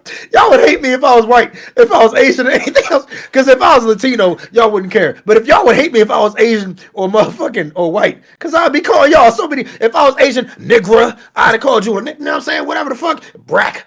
And if I was white, I'd have. Yes, nigga. What you talking about, bro? Nigga, you come in my store, you better hurry up and buy. You know what I'm saying? Fuck is you talking about? I'm Asian. I was manic as fuck at a convention one time because I do a panel where I'm like, why black people love Dragon Ball Z, and I was like, you notice how Vegeta never calls Kakarot by his slave name? Notice that. Slave name, bro. Slave name. It was like 10 black people in there, and they went crazy. They started throwing chairs and shit. And one of the white dudes was like, monkeys. It was like, we got Frieza in here, guys. What? Yo, I would have been like, hey, yo, bro, because like I fuck with it. Like, no bullshit. I don't know why I don't like racism, but I'm cool with it. Like, it's funny. It's funny. Bro, no bullshit. When I see a white person say the hard R, like definitely when they racist on Twitter, nigga, I be laughing my ass off, bro. Dog, every time I see a video of a white person calling a black person a nigga, I be dying. Cause it's like, dog, if it happened to me, I could sit there and laugh. Cause it's like, I know what I'm willing to do, but fuck it, I don't need to. If a white person walk past me, goddamn, and then call me when I'm like, damn, what the hell I do to get called that? I'm gonna laugh, bro. That shit ain't gonna bother me, nigga. The fuck? I think that's why people find people always, whenever I do a rant on my TikTok lives, they always like, all right, play the clip, and I have this thing set up in my chat where they'll play the Boondocks Martin Luther King speech, because that's what I sound like when I start yapping. Wow. And if you know the Boondocks Martin Luther King speech, it is probably the greatest speech in history, I think. He's like, is that what I got all them ass whoopings for? And that's how you be going off. I'll be going crazy. Yo, hold on, bro. What? Because like I don't be on TikTok. What's your TikTok? It's Saros the God, right? Saros the God, yeah. It's Saros the God. I'm about to look you up right now. I don't be on TikTok, bro, but I'm just starting to get on there like that. Because like I wasn't on there for the longest because they kept muting on my videos. If you need help with because I make $7,000 a month doing TikTok.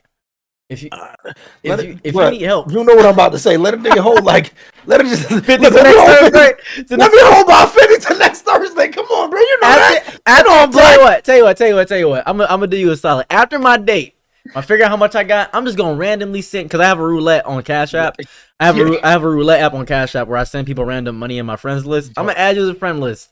And you'll be the first. No. I respect you because you are just like me as a nigga. You are. I promise you. Like it's like I'm speaking to like my big brother or some shit, bro. I promise you. It's like because I'm gonna send you 50 as soon as I figure out this date situation. As soon as I get this date, you're gonna be like, "This nigga actually sent 50." You are gonna be confused.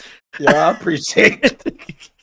Bro, you don't understand, bro. This girl named Chloe in my chat, you see her, bro, how rich she is? Dog, and I always constantly tell her, yo, she'll be like, yo, I'm not gonna lie, something is wrong with, like the other day, I forgot what she said, something was wrong. No, today, she said something was wrong with something.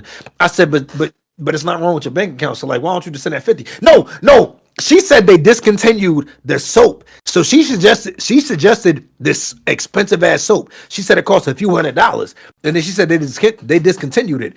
I said, but they ain't discontinued that bank account though. You know what I'm saying? You might want to go ahead and just send that bread over. Look, I just got the soap I could buy. You know what I'm saying? But I'm trying to tell you, bro, I be doing the same shit with her all the time, bro. You know what I'm saying? Anybody who come over there, you know what I'm saying, my chat and be talking about some money, I always say the same shit. And I always say, I'm black. Let me borrow something till next Thursday. You know what I'm saying? Let me hold something. Before I forget, this is gonna sound chaotic. I've said so much nonsense about myself. I used to work at a blacksmithing shop, right? And I used to blacksmith. You have a weapon for you. No, we have a special weapon for you. Hold on, it better not be racist. Like no. It not be a banana. Like no, it's a what? Banana sword. It's a sword. It's a Dragon Ball Z themed blade. That I believe I had messaged you prior. I had made it. I worked on it for about 6 months to make this blade. If you're gonna be at DreamCon, I will bring it. I don't know because You know what I'm saying? They ain't invite me. They didn't invite you yet? No, it ain't yet. Bro, look, I told you, bro. Look, man, you see, put it like this. You see how much I was mentioning the shit earlier, kind of nonstop about I told you, just put it like that. Just, you know what I'm saying? Yeah, I'm not gonna get into it, but you like, I ain't got no problems with them. We have no problems with each other. But just put it like this: you see the difference in that first DreamCon and the last one, right? And you see the people who was at the first two when they first started. Do you see those people anymore? No. Only the people who got what? That's what I'm saying. So yeah, it's just basically like that. So it is what it is. You know what I'm saying? I just accepted it for what it was. Like I said, bro, that's why I fuck with who I fuck with. You know what I'm saying? Like, so I fuck with them. Don't get it twisted. It's just like, you know what I'm saying? I just saw that for what it was, and it's like, you know what I'm saying? Thanks. It's just that. So it is what it is. That's That's how it work, bro. There's a convention around here called Youmacon in Detroit. And every year I do a shout out. I call it a shout out to all black characters in anime. It's a 3-hour panel. I do every single black character in fiction, period. All of them. Mm-hmm. And this year, last year, November, I didn't do it. And the reason I didn't do it, one of the people on the thing didn't like how I spoke during the panel. I speak like a nigga. Especially when I'm hyped up, when I got a crowd in front of me, it's over. It was a near riot at Youmacon because of that. A near riot. Wow. I had never seen such an outrage. It was insane. And they lost access to the second building. There's two buildings, the Renaissance Center and there's a Kobo. There's two convention centers. They lost access to the other building because of the outrage. That was crazy to me. And to see Detroit have my back like that, I love that. And your community has you. Your community has you. Nah, my community definitely. I'm happy about that. That is impressive. I hope to one day, because I got to start streaming for real. Yeah. Hopefully one day I will have some community as powerful as yours, because that is impressive to me. As long as you just, you know what I'm saying, like actually get personal with these people, you will, bro. A lot of, like, you gotta understand, you see most streamers, bro, they don't acknowledge they chat like that. And it's always just chat. That's it. I never say chat. I always say DSG. And then I don't just sit there and say, this nigga said this. I only say that if the chat going too fast. But for the most part, if I read it, I'm always saying your name. I'm acknowledging you as a person. You know what I'm saying? And it don't matter if you subbed up or not. I'm always just talking to people like real people, because at the end of the day, that's how I want to be acknowledged. I would hate to be in the niggas chat and I've been commenting for years, nigga never even, you know what I'm saying, acknowledge me as a person. You know what I'm saying? So, I go in these smaller streamers things, I'll be like, hey man, how you doing? 3 minutes later, they look at it. I can see them looking at it. They'll go back to playing with it. I'm like, motherfucker, get off Pokemon Stadium, you bitch ass nigga, and say hello. You see what I'm saying? And then they acknowledge it when you hate on them. They be like, Yes, like, they be like, okay, you can get blocked now. Like, mother. You didn't acknowledge when I showed love, but nah, no bullshit. Everybody in my chat, they know. Dog, I damn near know everybody in my chat. And the thing is, I be knowing the shit that they'll say at everything, bro. Like, nigga, we got so many niggas in the chat that, like, say, for instance, when we doing DSG face reveals, this one nigga named Symphonize, bro, he always gonna call a nigga gay. Like, it don't matter what you look like, he gonna say you gay. So everybody know, that's why I always say, where's Symphonize at when you need him? As soon as I say that, niggas just in the chat just start saying gay. Cause that's what he always gonna say. This nigga Chris Untouched in my chat, bro. Nigga, we was like talking about something serious. This nigga come out of nowhere and donate and say he identifies as a dildo. And it's like, dog, like, bro, the fuck? Like, it was so fucking random. This nigga MMA fan is damn near white, but everybody in the chat can say he identifies as a black woman. Bro, he one of my mods. This is my nigga, bro. This nigga be wild. This nigga Clementine. Bro, for some reason, niggas in the chat he's a mod, and niggas keep beefing with this nigga, bro. This nigga Clementine, and this nigga Denonymous, him and him go back and forth all the time. Denonymous constantly calling this nigga a fruit. Like, bro, this nigga Denonymous, he always coming through with some shit that might get me banned. So the first thing this nigga always says, first of all, fuck you. Then it's like, dog, what did I do? Like, it's like, this is what I be saying. Like, I really know my people, bro. Like a motherfucker. My nigga Thought Sweeper, this nigga always saying the most random shit. Him and Black Ninja, both of them saying the most random shit, bro. And like I said, the reason why I do face reveals, I really want to get to know people, bro. And that's why I love my community, nigga. We get to know people like that for real, bro. That shit fun as hell. If you ever come to one of my TikTok lives, what I do all the time is fucks people up all the time. It's called, I'll argue the opposite of anything you want. I don't even care what it is.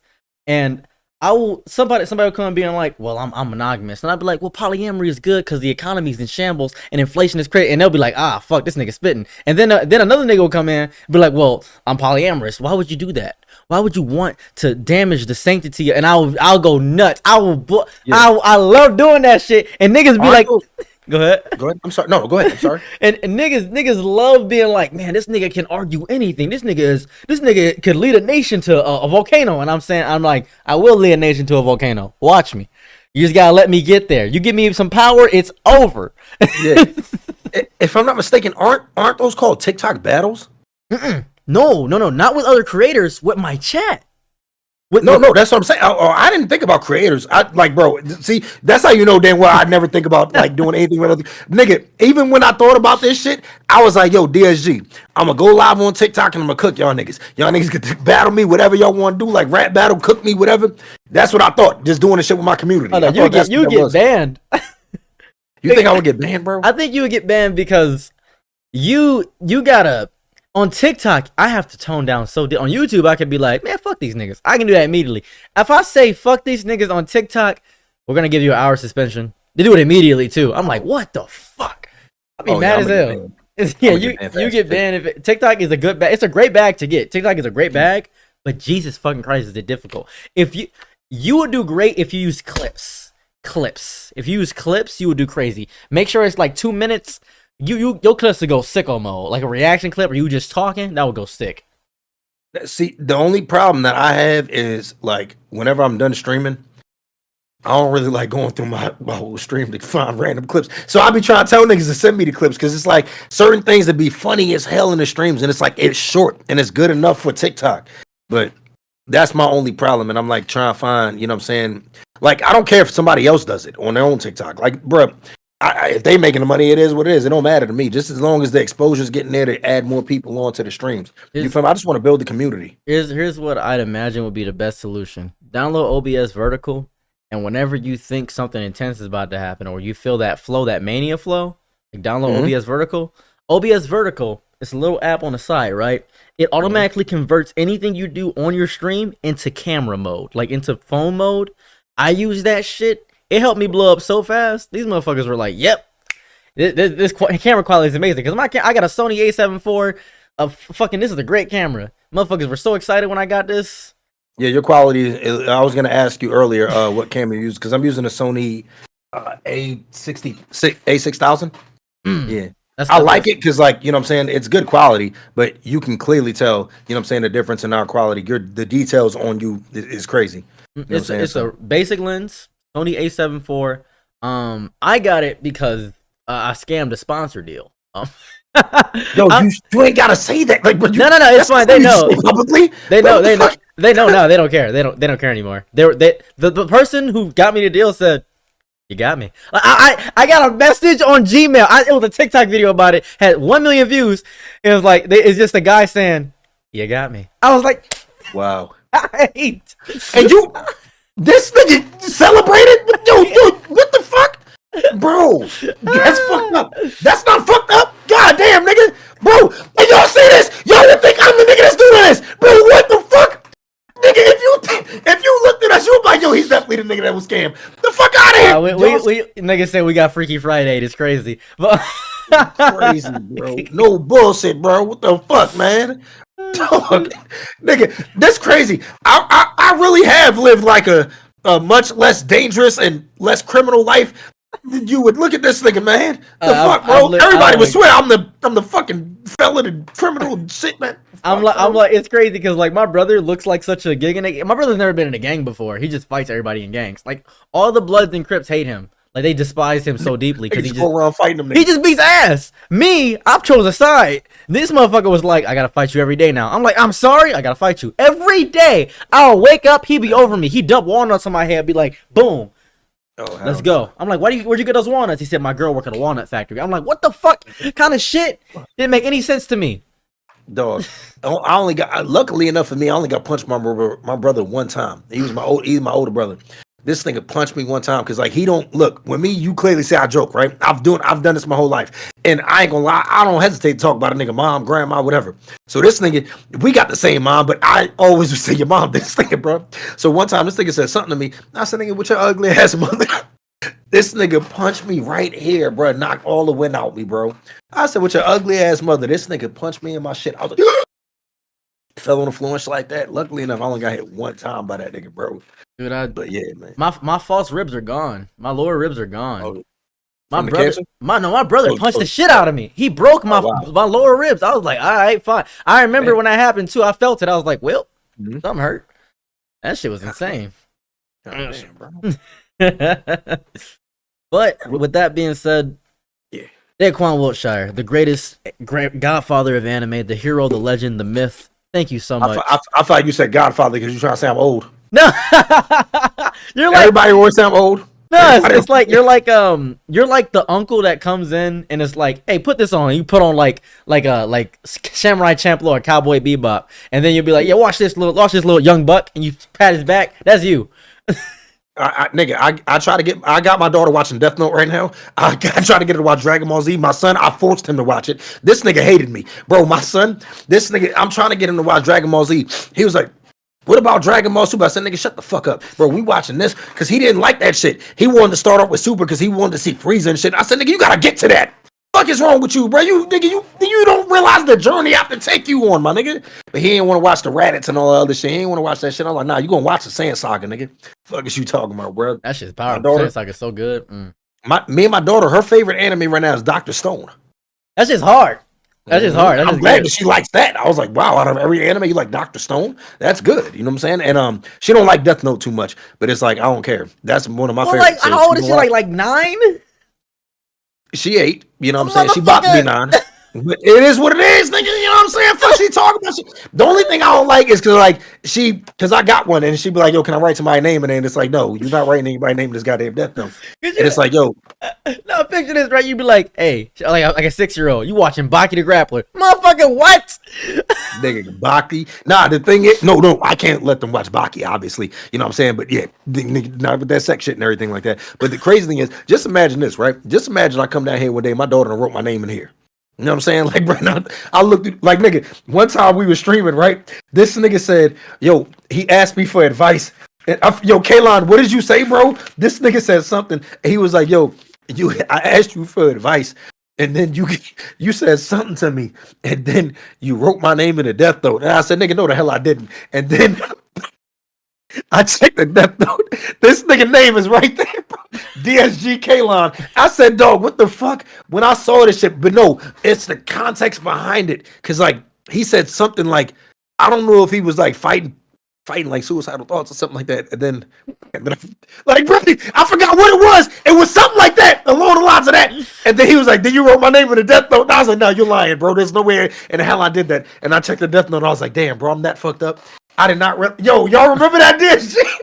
I forgot what he said though. The nigga said something, and he was like, "Yo, bro," he's like, "Then you wrote my name in the Death Note." I was like, "Damn, that's fucked up." The Bro. disrespect is crazy. I ain't gonna hold you. It was, you know what I'm saying? Oh, shit. But yo, it's about that time for me because I ain't gonna hold you. Last night I didn't sleep. Niggas saw I streamed till like 2 something in the morning. Today I actually had to take my medicine because I got insomnia, so I can't sleep. Last night I slept about an hour and a half. Nigga, I'm survived. Like nigga, you can't even tell, can you? I slept Okay. only an hour and a half. Nope, can't even say. Hey man, you get your rest. If I anybody walked wants 8 to, miles and everything today. Went to the gym, all that. oh, you did cardio today? Yeah, you was telling me you did Yeah, cardio. bro. Yeah, Nigga, I don't play. I don't play. but for the sake of the YouTube video, thank you guys on YouTube for following, and thank you guys for watching. Hey, this is Daquan Wiltshire, the greatest man on the planet. Love him deeply. All right, we are out.